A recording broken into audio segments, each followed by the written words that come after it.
ಹರಿರಚಿಂತ್ಯಗ ಸರ್ವದೇವೈಕವಂದ್ಯಗ ಪರಮಗುರುರಭೀಷ್ಟವಪ್ತಿದಃ ಸಜ್ಜನಾನಾಂ ನಿಖಿಲ ಗುಣಗಣಾರ್ಣೋ ನಿತ್ಯ ನಿರ್ಮುಕ್ತದೋಷಗ ಸರಸಿಜನಯನೋऽಸೌ ಶ್ರೀಪತಿರ್ಮಾನದೋ ನಗ ಅಶೇಷವಾಗ್ಜಾಡ್ಯಮಲಾಪಹಂತ್ರಿ ನವಂ ನವಂ ಸ್ಪಷ್ಟಸುವಾಕ್ಪ್ರದಾಯಿನಿ ಮಮೇಘ ಜಿಹ್ವಾಗ್ರ ಸುರಂಗನರ್ತಕೀ ಭವ ಪ್ರಸನ್ನ ವದನೆ ಚ ಮೇ ಶ್ರೀಃ ವ್ಯಾಪ್ತಿರ್ಯಸ್ಯ ನಿಜೇ ನಿಜೇನ ಮಹಸಾ ಪಕ್ಷೇ ಸಪಕ್ಷೇ ಸ್ಥಿತಿಃ ವ್ಯಾವೃತ್ತಿಶ್ಚ ವಿಪಕ್ಷತೋಥ ವಿಷಯೇ ಸಕ್ತಿರ್ನ ವೈ ಬಾಧಿತೆ ನೈವಾಸ್ತಿ ಪ್ರತಿಪಕ್ಷಯುಕ್ತಿರತುಲಂ ಶುದ್ಧಂ ಪ್ರಮಾಣಂ ಸಮೇ ಭೂಯಾತ್ ತತ್ವವಿನಿರ್ಣಯಾಯ ಭಗವಾನ್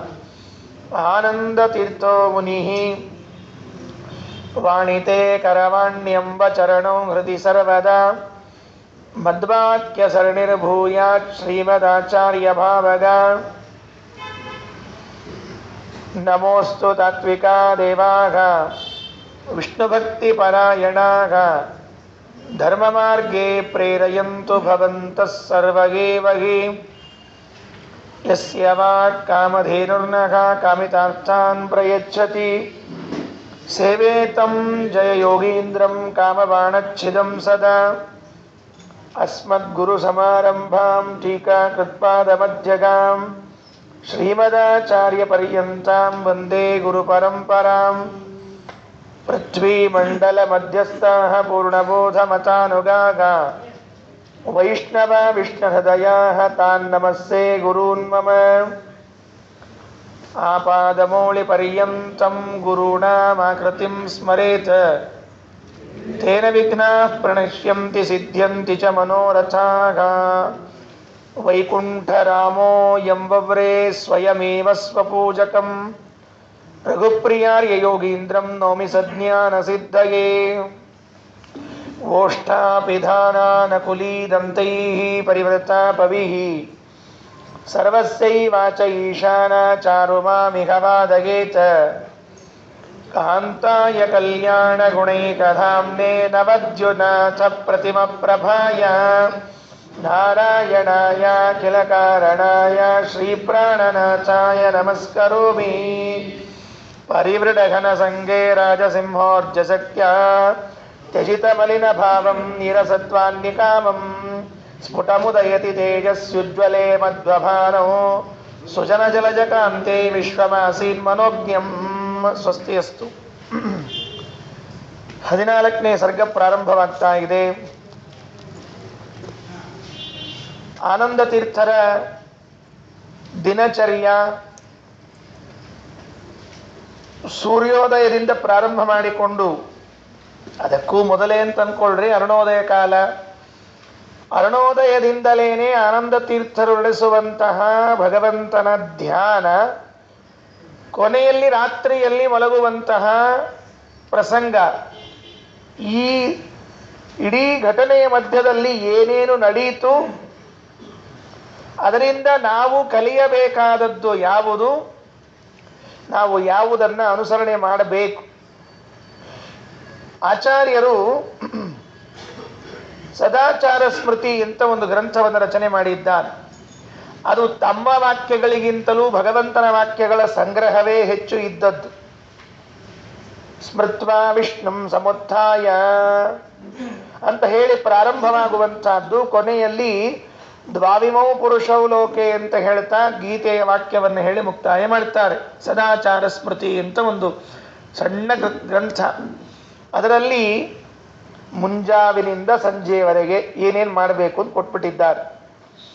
ನಾರಾಯಣ ಪಂಡಿತಾಚಾರ್ಯರು ಪ್ರಾಯ ಇದು ಈ 14ನೇ ಸರ್ಗವನ್ನು ನೋಡಿದರೆ ಆ ವಿಷ್ಣುಮಂಗಲ ದೇವಾಲಯದಲ್ಲಿ ಆನಂದ ತೀರ್ಥರು ನಡೆಸಿರುವಂತಹ ದಿನಚರಿಯನ್ನು ಕಣ್ಣಾರೆ ಕಂಡಿದ್ದಾರೆ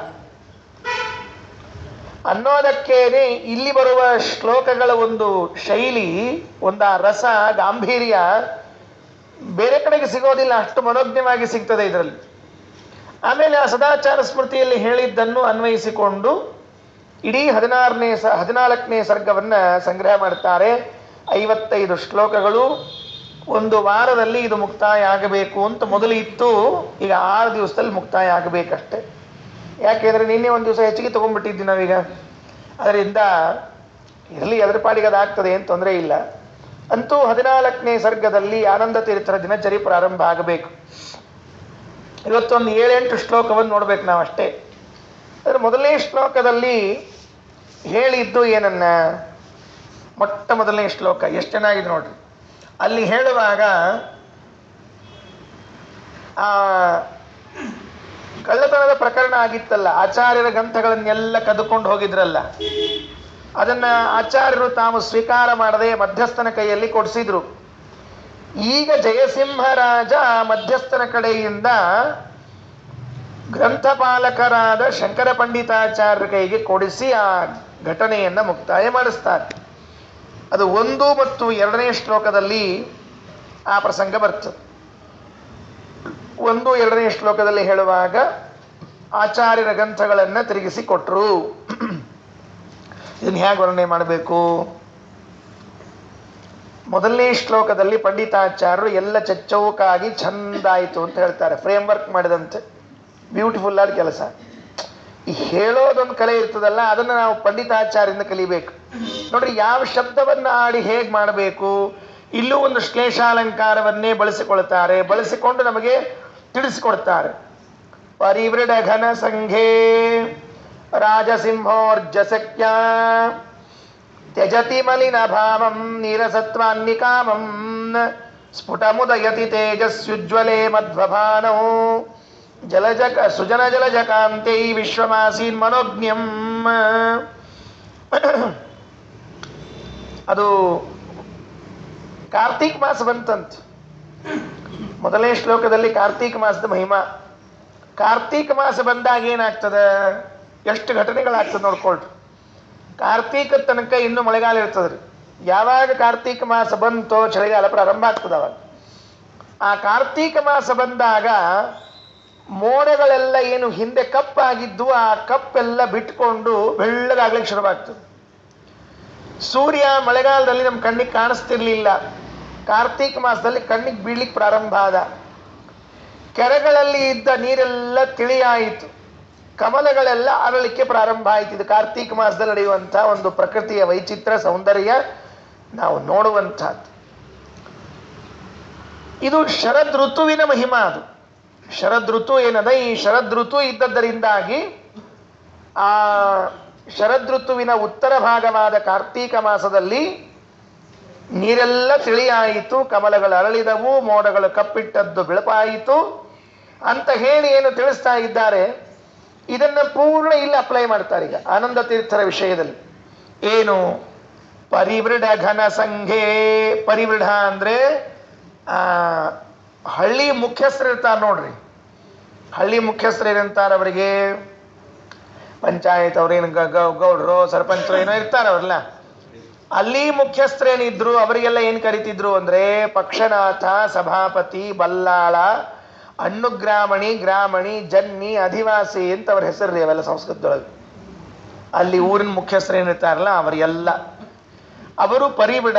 ಪರಿವಿಢ ಅಂದ್ರೆ ಆ ಹಳ್ಳಿಯ ಮುಖ್ಯಸ್ಥರು. ಘನ ಅಂದ್ರೆ ಮೋಡ, ಸಂಘ ಅಂದ್ರೆ ಗುಂಪು. ಪರಿವಿಢ ಘನ ಸಂಘೆ ಅಂದ್ರೆ ಆ ಹಳ್ಳಿಯ ಮುಖ್ಯಸ್ಥರೆಂಬ ಮೋಡಗಳ ಸಂಘವು ತ್ಯಜತಿ ಮಲಿನ ಭಾವಂ ನೀರಸತ್ವಾತ್ ನಿಕಾಮಂ. ನಿಕಾಮಂ ತ್ಯಜತಿ, ಒಳಗಿದ್ದ ನೀರನ್ನು ಇದು ಕಪ್ಪು ಬಣ್ಣವನ್ನೆಲ್ಲ ತೆಗೆದುಬಿಡುತ್ತಂತೆ. ಯಾಕೆ? ಅವರು ಈ ಮೊದಲು ಆಚಾರ್ಯ ವಿಷಯದಲ್ಲಿ ಕೆಲವು ತಪ್ಪಾಗಿ ತಿಳ್ಕೊಂಡಿದ್ರಂತೆ.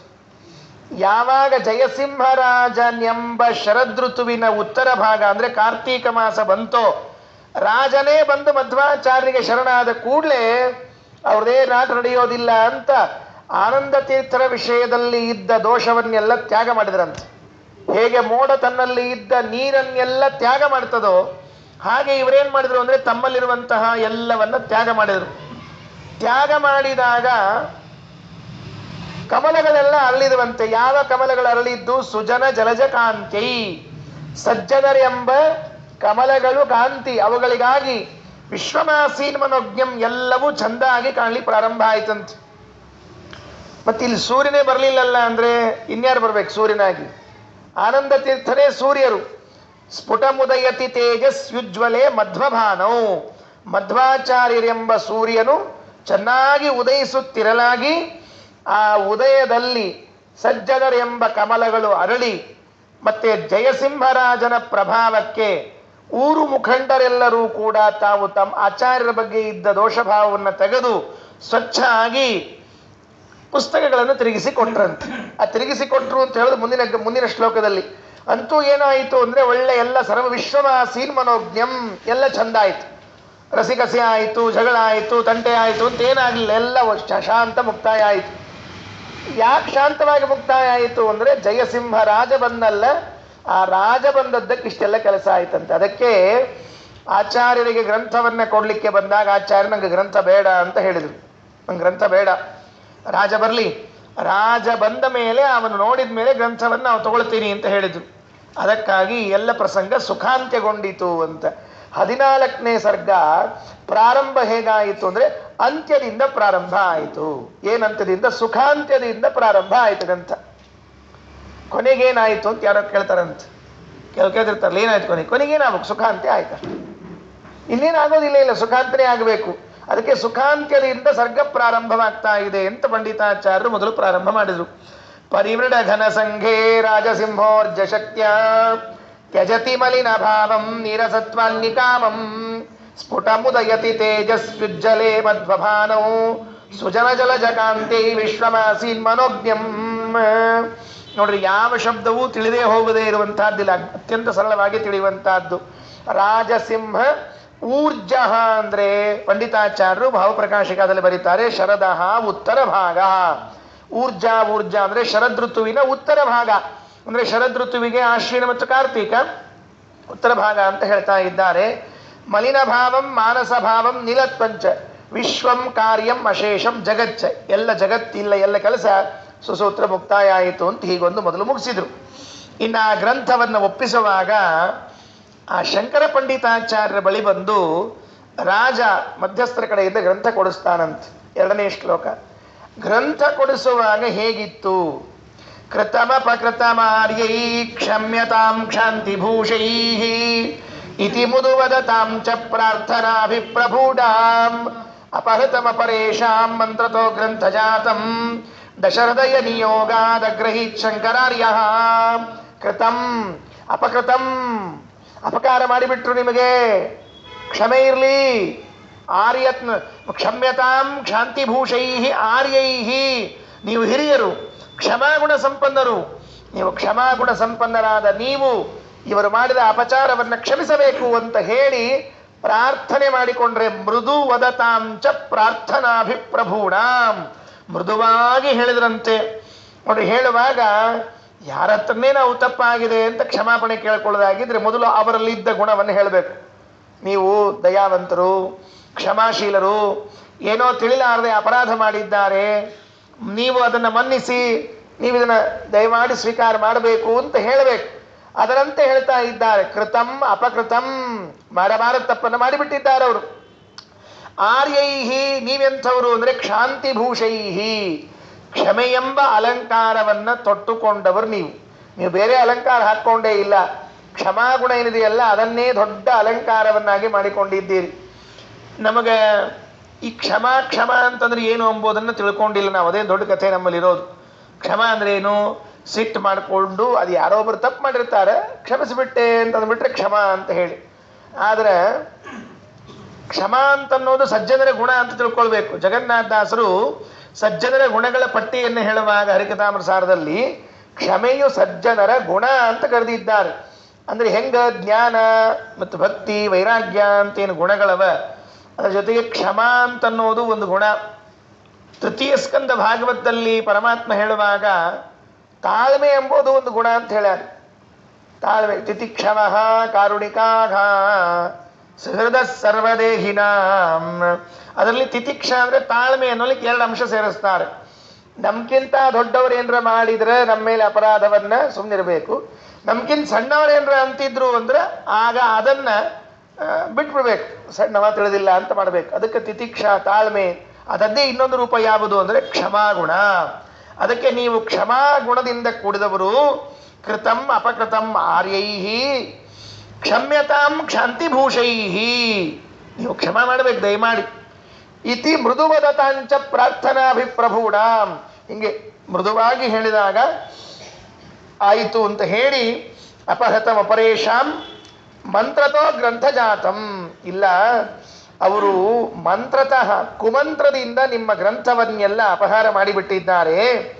ಅದರಿಂದ ದಯಮಾಡಿ ನೀವು ಸ್ವೀಕಾರ ಮಾಡಬೇಕು ಅಂತ ಪ್ರಾರ್ಥನೆ ಮಾಡಿಕೊಂಡಾಗ ಶಂಕರ ಪಂಡಿತರು ಒಮ್ಮಿಂದೊಮ್ಮೆಲೆ ಸ್ವೀಕಾರ ಮಾಡಲಿಲ್ಲರಿ. ಅವರು ಒಮ್ಮಿಂದೊಮ್ಮೆಲೆ ಮಾಡಲಿಲ್ಲ. ಅವರು ಯಾಕೆ?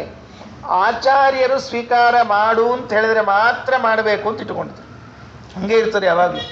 ಸುಮ್ಮನೆ ತಗೋ ಮಾಡು ಅಂತ ಹಿಂಗೆ ಅಂದ್ಕೊಳ್ಳಿ, ಆತ್ ನಡ್ರಿ ಅಂತ ತಿಳ್ಕೊಂಡು ತಗೊಳ್ಬಾರ್ದು. ಯಾರ ಗ್ರಂಥಗಳವು? ಆಚಾರ ಗ್ರಂಥಗಳು. ನೋಡಿದ್ರೆ ಆಚಾರ ಕಡೆಗೆ ಒಂದ್ಸಲ ದಶಹೃದಯ ನಿಯೋಗಾತ್ ಅಗ್ರಹೀತ್ ಶಂಕರಾರ್ಯ. ದಶಹೃದಯ ನಿಯೋಗಾತ್ ಶ್ರೀ ಆನಂದ ತೀರ್ಥರ ಒಂದು ಆಜ್ಞೆಯ ಮೇರೆಗೆ ಅವರ ಎಲ್ಲ ಗ್ರಂಥಗಳನ್ನು ಸ್ವೀಕಾರ ಮಾಡ್ತಾ ಇದ್ದಾರೆ. ಅಂತೂ 1 ಮತ್ತು 2ನೇ ಶ್ಲೋಕ ಏನಾಯಿತು? ಈ 2 ಶ್ಲೋಕದಲ್ಲಿ ಹೇಳುವಾಗ ನಾವು ಇಷ್ಟನ್ನು ತಿಳಿದುಕೊಂಡೆವು. ಅದೇ ವಿಷ್ಣು ಮಂಗಲ ದೇವಾಲಯದಲ್ಲಿ ಆಚಾರ್ಯರು ಬಂದಿರುವಾಗ ಜಯಸಿಂಹರಾಜ ಬಂದಿದ್ದ, ಭಾಗವತ ಪ್ರವಚನ ಆಯಿತು ಅಂತ ಕೇಳಿದ್ವಿ. ಮಧ್ಯದಲ್ಲಿ ನಾರಾಯಣ ಪಂಡಿತಾಚಾರ್ಯರು ತ್ರಿವಿಕ್ರಮ ಪಂಡಿತಾಚಾರ್ಯರ ಚರಿತ್ರೆಯನ್ನು ಹೇಳಿದ್ದರಿಂದ ಅಲ್ಲಿಗೆ ಬಿಟ್ಟು ಇಲ್ಲಿ ಕಥೆ ತಗೊಳ್ಬೇಕೀಗ. ವ್ಯವಧಾನ ಆಗಿತ್ತು. ಈಗ ಅಲ್ಲಿಂದ ಕಥೆ ಪ್ರಾರಂಭ. ಮತ್ತೆ ಅದೇ ಭಾಗವತ ಪ್ರವಚನ ಮುಕ್ತಾಯ ಆದ ಮೇಲೆ ಜಯಸಿಂಹರಾಜ ಆಚಾರ್ಯರಿಗೆ ಪ್ರಾರ್ಥನೆ ಮಾಡಿಕೊಂಡು, ನಿಮ್ಮ ಗ್ರಂಥಗಳ ಭಾಂಡಾರವನ್ನು ನಿಮಗೆ ತಿರುಗಿಸಿಕೊಡ್ತೇವೆ, ದಯಮಾಡಿ ಸ್ವೀಕಾರ ಮಾಡಬೇಕು ಅಂತ ಹೇಳಿದಾಗ ಆ ಊರಿನ ಮಧ್ಯಸ್ಥರ ಕಡೆಯಿಂದ ಗ್ರಂಥವನ್ನು ತರಿಸಿದರು. ಪದ್ಮತೀರ್ಥರು ಪುಂಡರೀಕಪುರಿ ಎನ್ನುವರು ಯಾವ ಗ್ರಂಥ ಭಾಂಡಾರವನ್ನು ಅಪಹಾರ ಮಾಡಿದ್ರು ಅದರ ತಂದು ಒಪ್ಪಿಸಿದಾಗ ಆಚಾರ್ಯರು ತಾವು ಸ್ವೀಕಾರ ಮಾಡದೆ ಶಂಕರ ಪಂಡಿತರಿಗೆ ಕೊಡಿಸ್ತಾ ಇದ್ದಾರೆ. ಶಂಕರ ಪಂಡಿತರು ಕೂಡ ತಾವು ಆಚಾರ್ಯರ ಒಪ್ಪಿಗೆ ಇಲ್ಲದೆ ನಾನು ಸ್ವೀಕಾರ ಮಾಡುವುದಿಲ್ಲ, ಗುರುಗಳು ಒಪ್ಪಿಗೆ ಕೊಟ್ಟರೆ ಮಾತ್ರ ಸ್ವೀಕಾರ ಮಾಡ್ತೀನಿ ಅಂತ ಹೇಳಿದಾಗ ಗುರುಗಳ ಒಪ್ಪಿಗೆಯಿಂದ ತೆಗೆದುಕೊಂಡಿದ್ದಾರೆ. ಇಲ್ಲೇನಿತ್ತು? ಇದನ್ನು ಯಾಕೆ ಪಂಡಿತಾಚಾರ್ಯರು ಇಷ್ಟು ರೀತಿಯಿಂದ ವರ್ಣಿಸಿ ಹೇಳಬೇಕಾಯಿತು? ಏನೋ ಗ್ರಂಥ ಕದ್ದಿದ್ರು ತಿರುಗಿ ತಗೊಂಡ್ರು ಅಂತ ಇಷ್ಟು ಹೇಳಿಬಿಟ್ರೆ ಮುಗಿದು ಹೋಗ್ತಿತ್ತು. ಆದರೆ ಹಾಗಾಗಲಿಲ್ಲ. ಇದನ್ನು ವಿಸ್ತಾರವಾಗಿ ಇಷ್ಟು ಹೇಳ್ತಾ ಇದ್ದಾರೆ. ಏನೋ ಅಭಿಪ್ರಾಯ ಇರಬೇಕು. ಏನು ಅಭಿಪ್ರಾಯ ಅಂದರೆ ಹೀಗೆ ತಿಳ್ಕೊಳ್ರಿ. ಆಚಾರ್ಯರು ಯಾವ ಯಾವ ಅಪೂರ್ವವಾದ ಗ್ರಂಥಗಳನ್ನು ಸಂಗ್ರಹ ಮಾಡಿದ್ದಾರೋ ಆ ಗ್ರಂಥಗಳಲ್ಲಿನ ಪ್ರಮಾಣಗಳನ್ನು ಉದಾಹರಣೆ ಮಾಡಿ, ಆ ವಾಕ್ಯಗಳನ್ನು ಉದಾಹರಣೆ ಮಾಡಿ ಮಧ್ವ ಸಿದ್ಧಾಂತ ಅರ್ಥಾತ್ ತತ್ವವಾದವನ್ನು ಪ್ರತಿಷ್ಠಾಪನೆ ಮಾಡಿದ ಆಚಾರ್ಯರು. ಆ ಗ್ರಂಥಗಳು ಇದ್ರೆ ಆಚಾರ್ಯರು ಹೇಳಿದ್ದೆಲ್ಲ ಸತ್ಯ ಅಂತ ಆಗ್ತದೆ. ಒಂದು ವೇಳೆ ಆ ಗ್ರಂಥವನ್ನೇ ನಾವು ಇಲ್ಲ ಅಂತ ಮಾಡಿಬಿಟ್ರೆ ಏನಾಗ್ತದೆ? ಆವಾಗ ಮಧ್ವಾಚಾರ್ಯರೇ ತಾವೇ ಕುತ್ಕೊಂಡು ಕಲ್ಪನಾ ಮಾಡಿ ಬರೆದ ಶ್ಲೋಕ ಹಾಕ್ಯಾರಂತ ಆಗಿಬಿಡ್ತದೆ. ಹೌದಾ ಇಲ್ಲೋ? ಈಗ ಇವತ್ತಿನಂತೆ ಒಮ್ಮೆ ಪ್ರಿಂಟ್ ಆಗುವಾಗ 1000ವೋ 1,00,000 ಪ್ರತಿಗಳು ಪ್ರಿಂಟ್ ಆಗಲ್ಲ. ಇಂಟರ್ನೆಟ್ ಇಲ್ಲ, ಆಮೇಲೆ ಈ ಡಿಜಿಟಲ್ ಇದ್ದಿದ್ದಿಲ್ಲ. ಅವಾಗ ನೀವು ಹಸ್ತಪ್ರತಿ ಮಾಡಬೇಕು. ಹಸ್ತಪ್ರತಿ ಅಂದ್ರೆ ಏನ್ರಿ? ಎಷ್ಟು ಬೇಕಷ್ಟು ಮಾಡ್ಕೋತಿದ್ರು, ಸುಮ್ಮನೆ ಉದ್ದಕ್ಕೆ ಮಾಡಿಡ್ತಿದ್ದಿಲ್ಲ. ಎಲ್ಲರ ಕಡೆಗೂ ಕೂಡ ಒಬ್ಬೊಬ್ಬರ ಮನೆಯಾಗ ಒಂದೊಂದು ಪ್ರತಿ ಇದ್ರೆ ಹೆಚ್ಚು. ಕೆಲವರಂತರೂ ಪುಸ್ತಕ ಇಟ್ಕೊಂಡು ತಿರ್ತಿದ್ದೇ ಇಲ್ಲ. ಹಂಗೆ ಹೋಗಿ ಪಾಠ ಕೇಳೋದು, ನೆನಪಿದಷ್ಟು ಇಟ್ಕೊಂಡು ಮುಂದೆ ಹೋಗ್ಬಿಡೋದು, ಹಂಗೆ ಕೆಲಸ. ಆದ್ದರಿಂದ ಹಸ್ತಪ್ರತಿಗಳನ್ನು ಮಾಡಿಸಿಕೊಂಡು ತರಬೇಕು. ಆ ಗ್ರಂಥಗಳನ್ನು ಒಂದು ವೇಳೆ ಇವರು ಅಪಹಾರ ಮಾಡಿಬಿಟ್ರು ಅಂತ ಇಟ್ಕೊಳ್ರಿ, ಆಗೇನಾಗ್ತದೆ ಅಂದರೆ ಮಧ್ವಾಚಾರ್ಯರು ಸುಳ್ಳೆ ಇಲ್ಲದೇ ಇದ್ದದ್ದನ್ನು ತಂದು ಹೇಳಿದರು. ನಿಮಗೇನು ಆಶ್ಚರ್ಯ ಆಗುತ್ತೆ? ಇವತ್ತಿನವರೆಗೂ ಆಚಾರ್ಯರ ಮೇಲೆ ಇದೊಂದು ಅಪವಾದ ಇದ್ದೇ ಇದೆ. ಜನ ಎಲ್ಲ ಕೊಟ್ಟಿದ್ದಾರೆ. ನಮ್ಮ ದೇಶದವರಲ್ಲ, ವಿದೇಶದವರು ಕೂಡ ಇದನ್ನೇ ಮಾಡಿದ್ದಾರೆ. ಅಪ್ಪಯ್ಯ ದೀಕ್ಷಿತರು ಅಂತ ದೊಡ್ಡ ವಿದ್ವಾಂಸರು, ವಿಜೇಂದ್ರ ಸ್ವಾಮಿಗಳ ಸಮಕಾಲೀನರು, ಸಂಬಂಧಿಕರು ಹೌದು ಅಂತ ಹೇಳ್ತಿರ್ತಾರೆ ಕೆಲವರು. ಅವರು ತಮ್ಮೊಂದು ಗ್ರಂಥದಲ್ಲಿ ಬರೀತಾರೆ, ಆಚಾರ್ಯರು ಆನಂದ ತೀರ್ಥರು ಎಲ್ಲೂ ಉಪಲಬ್ಧ ಇಲ್ಲದೆ ಇರುವಂತಹ ಗ್ರಂಥಗಳನ್ನು ತಂದು ಬಿಟ್ಟಿದ್ದಾರೆ ಎಂದು ಬಂದುಬಿಟ್ಟಿದ್ದಾರೆ. ಯಾಕಾಯ್ತು ಈ ಪ್ರಸಂಗ? ಇದ್ದ ಗ್ರಂಥಗಳನ್ನೆಲ್ಲವನ್ನು ಹೀಗೆ ಅಪಹರಿಸಿಬಿಟ್ರೆ ಪ್ರಸಂಗ ಆಗೋದು ಹಾಗೆ ಇದೆಯಲ್ಲ. ನಿಮ್ಗೆ ಹೇಳಿದ್ರೆ ಆಶ್ಚರ್ಯ ಆಗತ್ತೆ. ಈ ಭಾರತಕ್ಕೆ ಗಜನಿ ಅಂತ ಬಂದಿದ್ನಲ್ಲ ಒಬ್ಬ, ಕೇಳಿದ್ದೀರಲ್ಲ ಅವನ ಹೆಸರು. ಆತ ತನ್ನ ಮನೆಯ ಹೆಂಗಳಿಯರಿಗೆ ನೀರು ಕಾಸಿಕೊಳ್ಳಿಕ್ಕೆ ಹಿಂದೂ ಸಂಸ್ಕೃತಿಯ ಗ್ರಂಥಗಳನ್ನು ಒಲಿಯೂರಿ ಹಾಕಿದ್ನಂತೆ ಪುಣ್ಯಾತ್ಮ. ಒಲಿಯೂರಿ ಹಾಕಿದ್ರೆ ಎಷ್ಟು ಪುಸ್ತಕ ಕಳ್ಕೊಂಡಿದ್ದೀವಿ ಅಂತ ಗೊತ್ತಾಗ್ತದೆ ನಮಗದು. ಲೈಬ್ರರಿಗಳನ್ನೇ ತಂದು ಒಡೆದು ಹಾಕ್ರೋ, ನೀರು ಕಾಸ್ಲಿಕ್ಕೆ ಹಾಕ್ರೋ ಅಂತ ಹೇಳಿದ್ದಂತೆ, ಇನ್ಯಾವುದಕ್ಕೋ ಹಾಕ್ರಿ ಅಂತ ಹೇಳಿದ್ದಂತೆ, ಹರಿದು ಹಾಕ್ರಿ ಅಂತ ಹೇಳಿದ್ದಂತೆ. ಹೀಗೆ ಮಾಡಿ ನಮ್ಮ ಭಾರತದ ಆಧ್ಯಾತ್ಮಿಕ ಸಂಪತ್ತನ್ನೆಲ್ಲ ಸುಟ್ಟು ಸತ್ಯ ನಾಶ ಮಾಡಿ ಹಾಕಿದ. ಅಂಥ ಪ್ರಸಂಗದಲ್ಲಿ ಎಷ್ಟೋ ಗ್ರಂಥಗಳು ಹೋಗಿಬಿಟ್ಟಿವೆ. ಅದಕ್ಕೆ ಮುಂದೆ ಮಂತ್ರಾಲಯ ಪ್ರಭುಗಳು ಒಂದು ಗ್ರಂಥದಲ್ಲಿ ಬರೀತಾರೆ, ಕರೆಕ್ಟ್, ಆನಂದ ತೀರ್ಥರು ಇಲ್ಲದೇ ಇದ್ದ ವಿಷಯವನ್ನು ಹೇಳ್ತಾ ಇದ್ದಾರೆ ಅಂತಂದಿದ್ದೀರಿ, ತುಂಬ ಸಂತೋಷ. ಹಾಗಾದರೆ ಶಂಕರಾಚಾರ್ಯ ರಾಮಾನುಜಾಚಾರ್ಯರು ಯಾವ ಗ್ರಂಥದಲ್ಲಿ ಇದ್ದದ್ದನ್ನು ಹೇಳಿದ್ದಾರೆ ಹೇಳ್ರಿ ಅಂತ ಒಂದು ವಾಕ್ಯಗಳನ್ನು ಉದಾಹರಣೆ ಮಾಡ್ತಾರೆ. ಆ ಗ್ರಂಥಗಳು ಉಪಲಬ್ಧ ಇಲ್ಲ. ಪಾರಾದರೂ ಇಲ್ಲದೇ ಇದ್ರೆ ಗೋವಿಂದ ಆಗಿಬಿಡ್ತಿದ್ವಿ ನಾವೆಲ್ಲ. ಮಂತ್ರಾಲಯ ಸ್ವಾಮಿಗಳು, ವಿಜೇಂದ್ರ ಸ್ವಾಮಿಗಳು ಮುಂದಿನವರು ಮಾಡಿದ ಕೆಲಸ ಏನು ಅಂದರೆ, ಅವರೇನು ಗ್ರಂಥಗಳಲ್ಲಿ ತಮ್ಮ ಪ್ರಮಾಣ ವಾಕ್ಯಗಳನ್ನು ಉದಾಹರಣೆ ಮಾಡಿದ್ದಾರೆ ಅದನ್ನೆಲ್ಲ ಹೊರಗೆ ತಂದು ಈ ವಾಕ್ಯಗಳು ಎಲ್ಲಿವೆ ಹೇಳ್ರಿ, ಯಾವ ಪುಸ್ತಕದಲ್ಲಿವೆ ಹೇಳ್ರಿ ಅಂತ ಕೇಳಿದ್ದಾರೆ. ಅವರಿಗೂ ಉತ್ತರ ಕೊಡ್ಲಿಕ್ಕಾಗಿಲ್ಲ. ಅಂದಮೇಲೆ ಹೇಳ್ತಾರೆ, ಉದಾಹರಿಸಿದ್ದಾರೆ ಅಂದ್ರೆ ಎಲ್ಲೋ ಒಂದು ಗ್ರಂಥದಲ್ಲಿ ಇದ್ದದ್ದನ್ನು ಉದಾಹರಿಸಿರ್ತಾರೆ, ಇಲ್ಲದೇ ಇದ್ದದನ್ನು ಉದಾಹರಿಸುವುದಿಲ್ಲ. ನಿಮ್ಮ ಆಚಾರ್ಯರು ಹೇಗೋ ನಮ್ಮ ಆಚಾರ್ಯರು ಹಾಗೆ ಅಂತ ಮಂತ್ರಾಲಯ ಪ್ರಭುಗಳು ಮಂತ್ರಾರ್ಥ ಮಂಜರಿ ಎಂಬ ಗ್ರಂಥದಲ್ಲಿ ಇದಕ್ಕೆ ವ್ಯಾಖ್ಯಾನವನ್ನು ಮಾಡ್ತಾ ಉತ್ತರ ಹೇಳ್ತಾರೆ. ಒಂದು ಕಡೆಗಂತರೂ ವಿಜೇಂದ್ರ ಸ್ವಾಮಿಗಳು ಇಷ್ಟು ತಮಾಷೆ ಮಾಡ್ತಾರೆ, ಹೇಳ್ತೀನಿ. ಅಪ್ಪಯ್ಯ ದೀಕ್ಷಿತರಿಗೆ ಆ ಶ್ರುತಿ ಹೆಸರು ಹೇಳಲಿಕ್ಕೆ ಬಂದಿಲ್ಲ ಅಂತ ತಮಾಷೆ ಮಾಡಿದ್ದಾರೆ. ತುರಶ್ರುತಿ ಅಂತ ಆಚಾರ್ಯರು ಉದಾಹರಣೆ ಮಾಡಿದ್ದು. ಇತೀಚ ತುರಶ್ರುತಿ ಅಂತದ, ಅದನ್ನ ಅವ್ರು ಹೆಂಗೆ ಓದಿಬಿಟ್ರು ಅಂದ್ರೆ ಇತಿ ಚತುರಶ್ರುತಿ ಅಂತ ಓದಿಬಿಟ್ರು. ಇತಿ ಚತುರಶ್ರುತಿ ಅಂತ ಓದಿ ನಮ್ಮ ಮೇಲೆ ಅಪವಾದ ಏನು ಅಂದ್ರೆ ಎಲ್ಲಿದೆಯೋ ಏನೋ ಚತುರಶ್ರುತಿ, ಯಾವ ಚತುರ್ರೋ ಏನು ಅಂತ ಹಿಂಗೆ ಮಾಡಿದ್ರು. ಅದಕ್ಕೆ ವಿಜೇಂದ್ರ ಸ್ವಾಮಿಗಳು ಒಂದು ಮಾತು ಹೇಳ್ತಾರೆ, ಓದುವಾಗ ನಿಂತಾದ್ರೂ ಓದ್ರಿ, ಇಲ್ಲ ಹೇಳಿಸ್ಕೊಂಡಾದ್ರೂ ಓದ್ರಿ, ನೀವು ಓದ್ಬೇಡ್ರಿ ಅಂತ ಹೇಳಿದವರು. ಯಾಕೆ ಇತೀಚ ತುರಶ್ರುತಿ ಅಂತದ, ಅದು ಚತುರಶ್ರುತಿ ಅಲ್ಲ ಅಂತ ತಮಾಷೆ ಮಾಡಿದ್ದಾರೆ ತಮ್ಮ ಗ್ರಂಥಗಳಲ್ಲೆಲ್ಲ. ಹಾಗಾಗಿ ಏನರ್ಥ ಅಂದರೆ ಇಂತಹ ಪುಸ್ತಕಗಳ ಕದಿಯೋ ಪ್ರಸಂಗ, ಆ ಗಜನಿ ಅಂಥವನು ಪುಸ್ತಕ ಸುಡೋ ಪ್ರಸಂಗ ಇದ್ರಿಂದಲೇನೆ ಇವತ್ತು ನಾವು ಎಷ್ಟೋ ಗ್ರಂಥಗಳನ್ನ ಕಳೆದುಕೊಂಡಿದ್ದೇವೆ. ಆಚಾರ್ಯರ ಗ್ರಂಥಗಳಲ್ಲಿ ಎಷ್ಟು ಉಳ್ಕೊಂಡಿದೆಯೋ ಅದು ಮಾತ್ರ ನಮ್ಮ ಭಾಗ್ಯ. ಇಲ್ಲದೆ ಇದ್ರೆ ಗೋವಿಂದ, ಉಳಿದೇ ಇಲ್ಲ, ಎಷ್ಟೋ ವಿಷಯಗಳು ಹೋಗಿಬಿಟ್ಟಿವೆ. ಆ ಪ್ರಸಂಗ ನಡೆದಿದ್ದನ್ನ ಪಂಡಿತಾಚಾರ್ಯರು ಬಹಳ ಸುಂದರವಾಗಿ ವರ್ಣನೆ ಮಾಡಿ ಇದನ್ನು ಯಾಕೆ ಜಗತ್ತಿಗೆ ತಿಳಿಸಿಕೊಟ್ರು ಅಂದರೆ, ಇಂಥ ಕಳ್ಳರು ಯಾವಾಗಲೂ ಇದ್ದೇ ಇರ್ತಾರೆ. ಹಯಗ್ರೀವಾಸುರ ಅಂತ ಒಬ್ಬ ಇದ್ದ, ಹಿಂದಕ್ಕೆ ವೇದಗಳನ್ನೇ ಕದ್ಕೊಂಡು ಹೋಗ್ಬಿಡ್ತೀನಿ ಅಂತ ಹೋಗಿದ್ದ.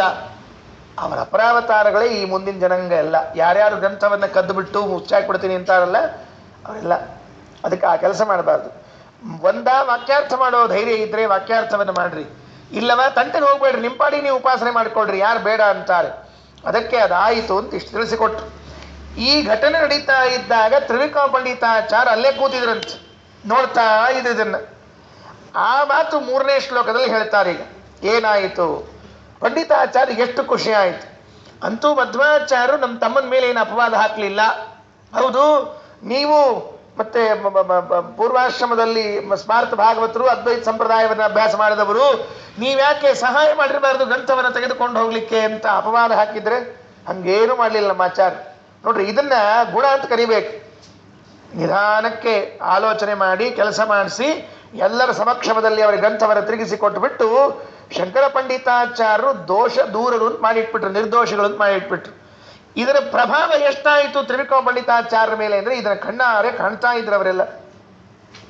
ಪರಿವೃತಮವನಮ್ರೈರ್ಗ್ರಾಮಣಿ ಗ್ರಾಮ್ಯ ಪೂರ್ವೈ ಅವನತ ಮುರುಚೇತಃ ಪಾದಪಾರ್ಶ್ವೇ ನೃಸಿಂಹಂ ಸಹಜ ವಿಜಯತೋ ಯುಗ್ವಿಕ್ರಮಾರ್ಯ ಪ್ರಸನ್ನಃ ಕವಿಕುಲ ತಿಲಕೋಸಾವಾಶಿಷಾ ತೋಷಯತ್ತಂ ಪರಿವೃತಂ ಅವನಮ್ರೈಃ ಗ್ರಾಮಣಿ ಗ್ರಾಮ್ಯ ಪೂರ್ವೈಃ ಅವನತಂ ಉರುಚೇತಃ ಪಾದಪಾರ್ಶ್ವೇ ನೃಸಿಂಹಂ ಸಹಜ ವಿಜಯತಃ ಅಯುಗ್ವಿಕ್ರಮಾರ್ಯ ಪ್ರಸನ್ನಃ ಕವಿಕುಲ ತಿಲಕಃ. ನಾರಾಯಣ ಪಂಡಿತಾಚಾರ್ಯರು ತಮ್ಮ ಅಪ್ಪನನ್ನ ಕವಿಕುಲ ತಿಲಕ ಅಂತಾನೆ ಕರೆದುಬಿಟ್ಟಿದ್ದಾರೆ. ನಮ್ಮಪ್ಪ ನಿಜವಾಗಿ ಕವಿಕುಲ ತಿಲಕರು. ಅಸೌ ಆಶಿಷಾ ತೋಷಯತ್ತಂ. ಈ ಘಟನೆಯನ್ನು ನೋಡಿ ಸಂತೋಷಗೊಂಡ ತ್ರಿವಿಕ್ರಮ ಪಂಡಿತಾಚಾರ್ಯರು ಜಯಸಿಂಹರಾಜನಿಗೆ ಆಶೀರ್ವಚನವನ್ನ ಮಾಡಿದ್ರಂತೆ. ಆ ಆಶೀರ್ವಾದ ಮಾಡುವಾಗ ನೋಡ್ರಿ ಸ್ವಾರಸ್ಯ, ಎದುರಿಗೆ ಆನಂದ ತೀರ್ಥರಂಥ ಮಹಾನುಭಾವರು ಕೂತಿದ್ದಾರೆ. ಅವರ ಗ್ರಂಥಗಳನ್ನೆಲ್ಲ ಇವರು ಅಧ್ಯಯನ ಮಾಡಿಕೊಂಡೇ ಬಂದದ್ದು. ಅವರ ಗ್ರಂಥಗಳ ಅಧ್ಯಯನ ಮಾಡಿಕೊಂಡ ಬಂದ ಅವರು ಅವರಿಗೆ ಸ್ತೋತ್ರ ಮಾಡದೆ ಇವರಿಗೆ ಸ್ತೋತ್ರ ಮಾಡೋ ಹಾಗಿಲ್ಲ. ಸ್ವಾಮಿಗಳಿಗೆ ಒಂದು ಮಾಡಿ ರಾಜನಿಗೊಂದು ಮಾಡೋ ಹಂಗಿಲ್ಲ. ಅದಕ್ಕೆ ಸ್ವಾಮಿಗಳಿಗೂ ರಾಜನಿಗೂ ಸೇರಿಸಿ ಒಂದೇ ಆಶೀರ್ವಾದ ಮಾಡಿ ಹಾಕ್ಬಿಟ್ರಂತೆ. ಹೆಂಗ್ ಮಾಡ್ಬೇಕಪ್ಪ ಅದು? ಸ್ವಾಮಿಗಳ ಅನುಗ್ರಹ ಪ್ರಾರ್ಥನಾ, ರಾಜನಿಗೆ ಆಶೀರ್ವಾದ ಆಗಿರ್ಬೇಕು. ಹಿಂಗೆ ಎರಡೂ ಒಂದೇ ಶ್ಲೋಕದಲ್ಲಿ ಬರುವಂತೆ ಮಾಡಿ ಚಮತ್ಕಾರವನ್ನು ತೋರಿಸಿದ್ರು ಅಂತ ಹೇಳ್ತಾರೆ. ಈಗೇನಾಯಿತು? ಪರಿವೃತಂ ಅವನಮ್ರೈಹಿ ಗ್ರಾಮಣಿ ಗ್ರಾಮ್ಯ ಪೂರ್ವೈಹಿ. ಆ ಊರಿನ ಜನ, ಊರಿನ ಅಧಿಪತಿಗಳು ಎಲ್ಲರೂ ಸುತ್ತುವರೆದು ಕೂತಿರುವಾಗ ಉರುಚೇತ ಪಾದಪಾರ್ಶ್ವೇ ನರಸಿಂಹಂ, ಮಧ್ವಾಚಾರ್ಯರ ಪಾದದ ಬಳಿ ಆ ಜಯಸಿಂಹರಾಜ ಕುಳಿತಿರುವಾಗ ಸಹಜ ವಿಜಯತಃ, ಸಹಜ ಅಂದರೆ ತಮ್ಮನಾಗಿರುವಂತಹ ಶಂಕರ ಪಂಡಿತಾಚಾರ್ಯರ ವಿಜಯ, ಜಯ ಆಯಿತು, ಗೆಲುವಾಯಿತು. ಅಯುಗ್ವಿಕ್ರಮಾರ್ಯ, ಈ ತ್ರಿವಿಕ್ರಮ ಪಂಡಿತಾಚಾರ್ಯರು ಪ್ರಸನ್ನ ಸಂತೋಷರಾಗಿ ಕವಿಕುಲ ತಿಲಕ ಅಸೌ ಆಶಿಷ ತೋಷಯತ್ತಂ, ಆಶೀರ್ವಾದವನ್ನು ಮಾಡಿದರಂತೆ. ಮುಗಿದೋದ ಕೆಲಸ. ನೋಡಿ ಎಷ್ಟು ಚೆನ್ನಾಗಿದೆ. ಈ ಘಟನೆಯನ್ನು ಕಣ್ಣಾರೆ ಕಂಡದ್ದು ತ್ರಿವಿಕ್ರಮ ಪಂಡಿತಾಚಾರ್ಯ ಅಷ್ಟೇ ಅಲ್ಲ, ಅಪ್ಪನ ಜೊತೆಗೆ ಮಗನೂ ಹೋಗಿ ನಾರಾಯಣ ಪಂಡಿತಾಚಾರ್ಯರು ನೋಡ್ಕೊಂಡೇ ಬಂದಿದ್ದಾರೆ. ಅದಕ್ಕೆ ಇಷ್ಟು ಚಂದ ವರ್ಣನ ಮಾಡ್ಲಿಕ್ಕೆ ಮುಂದಿನ ಮಾತು ಇಲ್ಲಿ ಕೆಳಗಡೆಗೆ ಒಂದು ಭಾವಪ್ರಕಾಶಿಕ ಇದೆ ನೋಡ್ರಿ. ಆ ಭಾವಪ್ರಕಾಶಿಕಾದಲ್ಲಿ ಒಂದು ಶ್ಲೋಕ ಹಾಕಿದ್ದಾರೆ ನಾರಾಯಣ ಪಂಡಿತಾಚಾರ್ಯ. ಏನು ಶ್ಲೋಕ ಹಾಕಿದ್ದಾರೆ ಅಂದರೆ, ಅವತ್ತು ಅವರ ತಂದೆ ಏನು ಶ್ಲೋಕವನ್ನ ಮಾಡಿ ಆಶೀರ್ವಚನವನ್ನ ಮಾಡಿದ್ರಲ್ಲ ಆ ಶ್ಲೋಕವನ್ನ ಹಾಕಿದ್ದಾರೆ.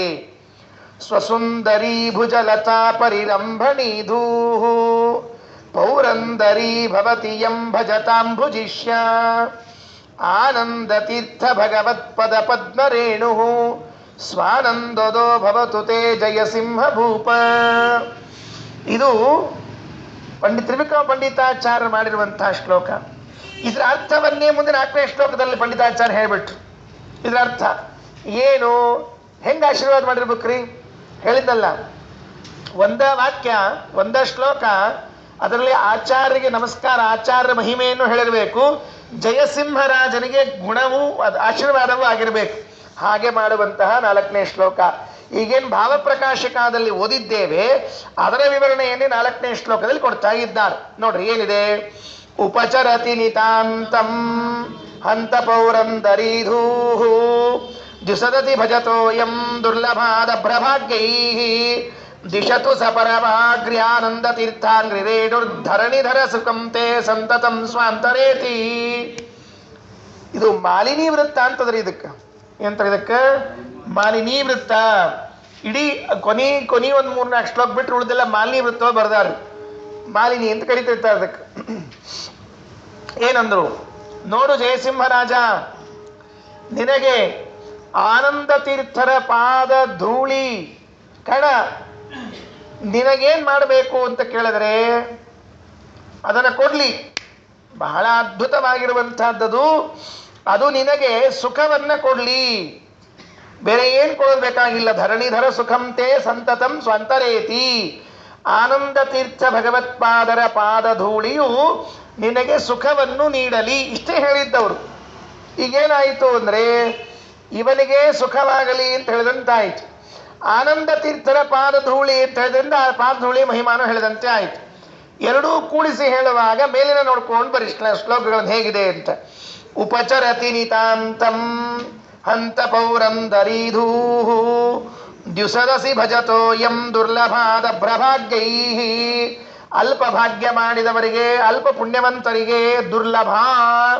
ಸಾದಾ ಪುಣ್ಯ ಮಾಡಿದ್ದಿದ್ರೆ ಅದು ಸಿಗೋದಿಲ್ಲ ಅವರಿಗೆ.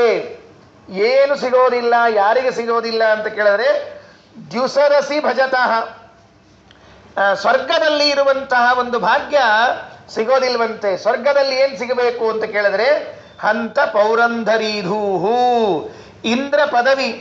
ಇದು ಅಲ್ಪ ಪುಣ್ಯಾತ್ಮರಿಗೆ ಸಿಗಬೇಕು ಅಂದ್ರೆ ಹೇಗೆ ಸಿಗಬೇಕಪ್ಪ? ಅಲ್ಪ ಪುಣ್ಯಾತ್ಮರಿಗೆ ಸಿಗದೇ ಇರುವಂತಹ ಇಂದ್ರ ಪದವಿಯು ಯಾರು ಆಚಾರ್ಯರ ಪಾದಧೂಳಿಯ ಸೇವೆಯನ್ನ ಮಾಡ್ತಾರೋ ಅವರಿಗೆ ಇಂದ್ರ ಪದವಿಯನ್ನ ಕೊಡ್ತದೆ. ಅಂತಹ ಪಾದಧೂಳಿ ನಿನಗೆ ಒಳ್ಳೆಯದನ್ನ ಮಾಡಲಿ ಜಯಸಿಂಹರಾಜ ಅಂತ ಸ್ತೋತ್ರ ಮಾಡಿದ್ರಂತ. ಅದರ ಅರ್ಥ ಏನಾಯಿತು ಅಂತ ಕೇಳಿದ್ರೆ ತ್ರಿವಿಕ್ರಮ ಪಂಡಿತಾಚಾರ್ಯರು ಒಂದು ಮಾತನ್ನು ಹೇಳಿದರು. ಶ್ರೀಮದಾನಂದ ತೀರ್ಥರ ಪಾದಧೂಳಿಯ ಸೇವೆಯಿಂದಾಗಿ ಇಂದ್ರ ಪದವಿಯನ್ನು ಪಡೆಯಬಹುದು. ನಾವೆಲ್ಲ ಅಂತ ತಿಳಿಬೇಡ್ರಿ, ನಮಗೆ ಸಂಬಂಧವೇ ಇಲ್ಲದ ವಿಚಾರ ಇದು. ಯಾರು ಇಂದ್ರ ಪದವಿಯನ್ನ ಏರುವ ಯೋಗ್ಯತೆ ಇದ್ದವರಿದ್ದಾರೋ ಆ ಇಂದ್ರ ಪದವಿಯನ್ನ ಏರುವಂತಹ ಯೋಗ್ಯತೆ ಇದ್ದ ಜನ ಆಚಾರ್ಯರ ವಾಯುದೇವರ ಪಾದಧೂಳಿಯನ್ನ ಸೇವೆ ಮಾಡಿ ಅದರಿಂದ ಇಂದ್ರ ಪದವಿಯನ್ನು ಪಡಿತಾರಂತೆ. ಬಹಳ ಮಂದಿಗೆ ನಮಗೆ ಗೊತ್ತಿಲ್ಲ ಇದನ್ನು. ನಾವೇನು ತಿಳಿದಿದ್ದೇವೆ? ಸಾಮಾನ್ಯವಾಗಿ ಇಂದ್ರ ಪದವಿಯನ್ನು ಪಡಿಬೇಕಾಗಿದ್ರೆ ಶತಕ್ರತು 100 ಅಶ್ವಮೇಧ ಯಾಗವನ್ನು ಮಾಡಬೇಕು. 100 ಅಶ್ವಮೇಧ ಯಾಗವನ್ನು ಮಾಡಿದರೆ ಅವನಿಗೆ ಇಂದ್ರ ಪದವಿ ಬರ್ತದೆ ಅಂತ ಅಲ್ಲ. 100 ಅಶ್ವಮೇಧ ಯಾಗ ಮಾಡೋದೇ ಮಾಡುವುದರ ಜೊತೆಗೆ ಆಚಾರ್ಯರ ಪಾದಧೂಳಿಯ ಸೇವೆಯನ್ನು ಮಾಡಬೇಕು. ವಾಯುಸ್ತುತಿಯಲ್ಲಿ ತ್ರಿವಿಕ್ರಮ ಪಂಡಿತಾಚಾರ್ಯ ಹೇಳುವಾಗ ಜನ್ಮಾದಿವ್ಯಾದ್ಯುಪಾದಿ ಪ್ರತಿಹತಿ ವಿರಗ ಪ್ರಾಪಕಾಣಂ ಗುಣಾನಾಂ ಅಗ್ರ್ಯಾಣಾಮರ್ಪಕಾಣಾಂ ಚಿರಮುದಿತ ಚಿದಾನಂದ ಸಂದೋಹದಾನಾಂ ಏತೇಷಾಮೀಶ ದೋಷ ಪ್ರಮುಷಿತ ಮನಸಾಂ ದ್ವೇಷಿಣಂ ದೋಷಕಾಣಂ ದೈತ್ಯಾನಾಮಾರ್ತಿಮಂದೇ ತಮಸಿ ವಿದಧತಾಂ ಸಂಸ್ತವೇ ನಾಸ್ಮಿ ಶಕ್ತಃ. ಕೈ ಎತ್ತಿಬಿಟ್ಟು ನಂಗೆ ಆಗೋದಿಲ್ಲ, ಏನಾಗೋದಿಲ್ಲ, ನ ಅಸ್ಮಿ ಶಕ್ತಃ. ಆಚಾರ್ಯರ ಪಾದ ಧೂಳಿಯ ವರ್ಣನೆಯನ್ನ ಮಾಡುವುದು ನನ್ನ ಯೋಗ್ಯತೆ ಅಲ್ಲ. ಏನ್ ಸಿಗತ್ತೆ ಆಚಾರ್ಯರ ಪಾದ ಧೂಳಿಯಲ್ಲಿ ಅಂತ ಕೇಳಿದ್ರೆ ಜನ್ಮಾದಿವ್ಯಾದ್ಯುಪಾದಿ ಪ್ರತಿಹತಿ ವಿರಗ ಪ್ರಾಪಕಾಣಂ ಗುಣಾನಾಂ, ಹುಟ್ಟು ಸಾವು ಎಲ್ಲವನ್ನ ಪರಿಹಾರ ಮಾಡ್ತದಂತೆ. ಆದಿವ್ಯಾಧಿಗಳು, ಏನೋ ದೇಹದ ರೋಗ, ಏನೋ ಮಾನಸಿಕ ರೋಗ, ಈ ಎಲ್ಲ ರೋಗಗಳನ್ನು ಪರಿಹಾರ ಮಾಡುವಷ್ಟು ಸಮರ್ಥವಾಗಿರುವುದು ಯಾವುದು ಅಂತ ಕೇಳಿದ್ರೆ ಆಚಾರ್ಯರ ಪಾದಧೂಳಿ ಅಂತೆ. ಅದನ್ನು ನಾವೇನು ವರ್ಣನೆ ಮಾಡ್ಲಿಕ್ಕೆ ಸಾಧ್ಯ? ಅದ ಸೋತು ಬಿಟ್ಟಿದ್ದೇವೆ ಅಂತ ಹೇಳಿದ್ದಾರೆ. ಅದೇ ತ್ರಿವಿಕ್ರಮ ಪಂಡಿತಾಚಾರ್ಯ ಇಲ್ಲಿ ವರ್ಣನೆ ಮಾಡುವಾಗ ಉಪಚರತಿ ನಿತಾಂತಂ ಹಂತ ಪೌರಂದರೀಧೂ ದ್ಯುಸದಸಿ ಭಜತೋಯಂ ದುರ್ಲಭಾದ ಭ್ರಭಾಗ್ಯೈ. ದುರ್ಲಭ ಸಿಗೋದಿಲ್ಲ, ಅಲ್ಪರಿಗೆ ಸರ್ವಾತ್ಮನ ಸಿಗೋದಿಲ್ಲ. ಯಾವುದು ಅದು ಅಂತ ಕೇಳಿದ್ರೆ ದಿಶತು ಸಪರಮಾನಂದಾಗ್ರ ತೀರ್ಥಾಂಗ್ರಿ ರೇಣು. ಆಚಾರ್ಯರ ಪಾದಧೂಳಿ ಏನಿದೆಯಲ್ಲಪ್ಪ, ಆ ಪಾದಧೂಳಿ ಸೇವೆ ಮಾಡುವಂಥವರಿಗೆ ಮಾತ್ರ ಸಿಗುವುದು, ಅಲ್ಪರಿಗೆ ಸಿಗುವುದಿಲ್ಲ. ಅಲ್ಪರಿಗೆ ಸರ್ವಾತ್ಮನ ಸಿಗೋದಿಲ್ಲ. ಯಾರು ಇಂದ್ರ ಪದವಿಗೆ ಯೋಗ್ಯರಿದ್ದಾರೋ ಅವರಿಗೆ ಮಾತ್ರ ಸಿಗ್ತದೆ, ಇನ್ಯಾರಿಗೂ ಸಿಗೋದಿಲ್ಲ. ನಮ್ಮ ಟೀಕಾಕೃತ್ಪಾದರಂಥವರಿಗೆ ಮಾತ್ರ ಸಿಗೋದದು, ಇನ್ಯಾರಿಗೂ ಸಿಗೋದಿಲ್ವೇ ಇಲ್ಲ. ಜಯತೀರ್ಥರು ತಾನೇ ಇಂದ್ರದೇವರು. ಇಂದ್ರದೇವರೇ ಜಯತೀರ್ಥರಾಗಿ ಬಂದದ್ದರಿಂದಾಗಿ ಆ ಜಯತೀರ್ಥರಿಗೆ, ಟೀಕಾಕೃತ್ಪಾದರಿಗೆ ಆಚಾರ್ಯರ ಪಾದಧೂಳಿಯ ಸೇವೆ ಮಾಡುವಂತಹ ಭಾಗ್ಯ. ಹಿಂದೆ ಎಷ್ಟು ಜನ್ಮದಲ್ಲಿ ಆ ಸೇವೆಯನ್ನು ಮಾಡಿದ್ರು ಅಂತ ಅನ್ನೋದಕ್ಕಾಗಿ ಈ ಪ್ರಸಂಗದಲ್ಲಿ, ಈ ಮನ್ವಂತರದಲ್ಲಿ ಇಂದ್ರನಾಗಿ ಕುಳಿತುಕೊಂಡ್ರು.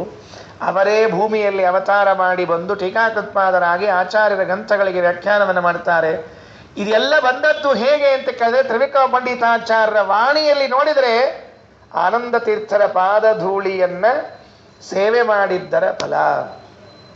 ನಾವು ಟೀಕಾರಾಯರು ಸ್ತೋತ್ರ ಮಾಡುವಾಗ ಹೇಳ್ತಿರ್ತೀವಿ, ಏನು ಟೀಕಾರಾಜರ ಪಾದ ಸೋಕೀದ ಮನೋಜ ತಾಕೀದ ಕೊನೆ ಧೂಳಿ ಅಂತ ಹೇಳ್ತಿರಂಗಿಲ್ಲ.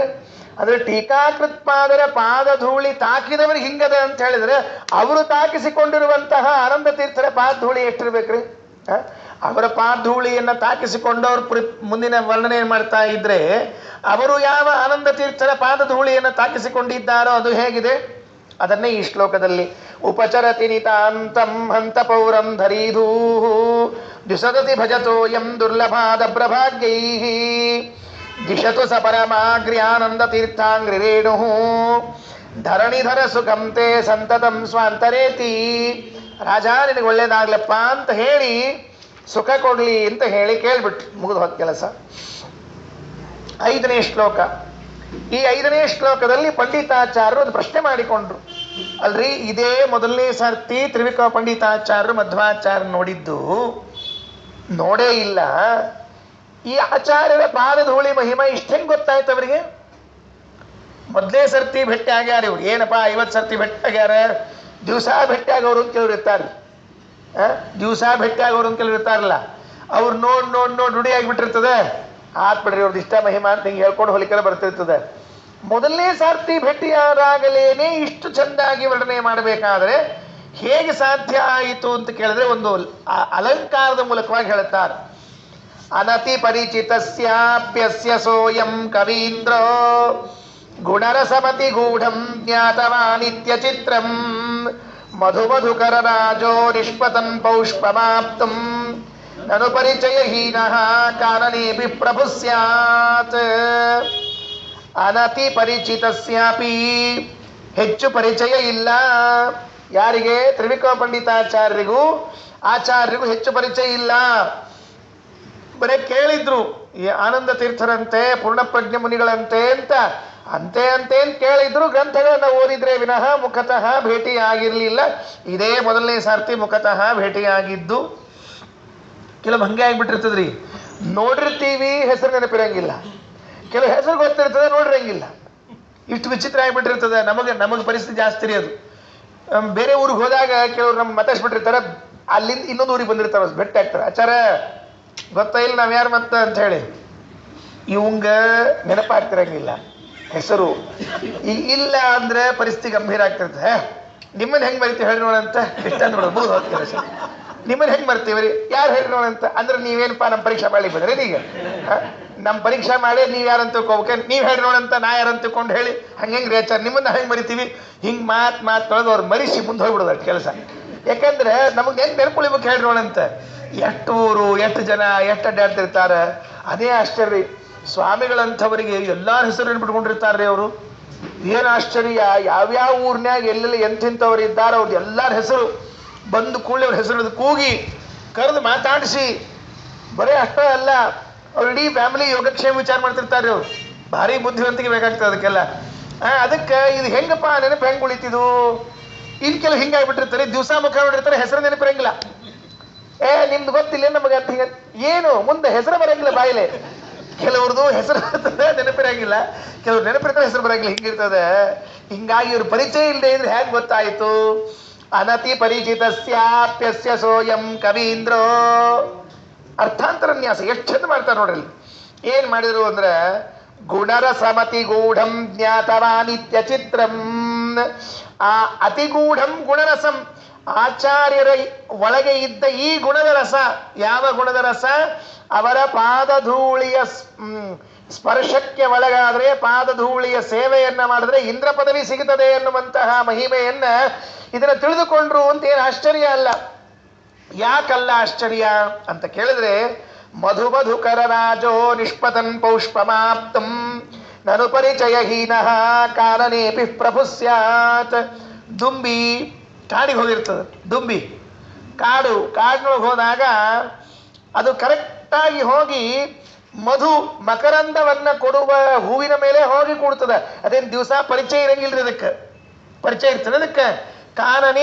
ಕಾನನದಲ್ಲಿ ಅಡವಿಯಲ್ಲಿ ಎಲ್ಲೆಲ್ಲೆಲ್ಲೆಲ್ಲೋ ಹೂ ಬೆಳೆದಿರ್ತಾವೆ.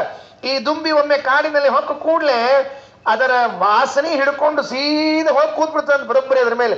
ಹಾಗಿದ್ರೆ ಪರಿಚಯವಿಲ್ಲದೆ ಇರುವ ಕಾಡಿನಲ್ಲಿ ದುಂಬಿ ಪ್ರವೇಶ ಮಾಡಿ ಹೇಗೆ ಆ ಹೂವಿನ ಮೇಲೆ ಹೋಗಿ ಕುಳಿತು ಮಕರಂದವನ್ನು ಸ್ವೀಕಾರ ಮಾಡಬಲ್ಲದೋ, ಹಾಗೆಯೇ ತ್ರಿವಿಕ್ರಮ ಪಂಡಿತಾಚಾರ್ಯರಿಗೆ ಆನಂದ ತೀರ್ಥರ ಪ್ರದರ್ಶನ ಇದಂ ಪ್ರಥಮತೆಯ ಆಗಿದ್ರೂ ಕೂಡ ದುಂಬಿಯ ಸ್ವಭಾವ ಇದ್ದದ್ರಿಂದ ಅವರಲ್ಲಿದ್ದ ಗುಣಗಳನ್ನು ಅವರು ಲೆಕ್ಕ ಹಾಕಿಬಿಟ್ರು.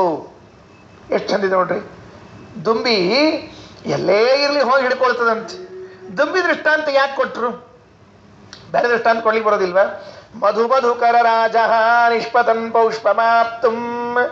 ಖರೆ ಅಂದ್ರೆ ಇದೊಂದು ಉಲ್ಟಾದ್ರಿ. ಇದನ್ನ ಭಾಳ ಹೇಳಿದ್ರೆ ಮತ್ತೆ ಸಮಸ್ಯೆ ಆಗ್ತಾನೆ, ಸುಮ್ ಕೂತೀನಿ ನಾನು. ಅದು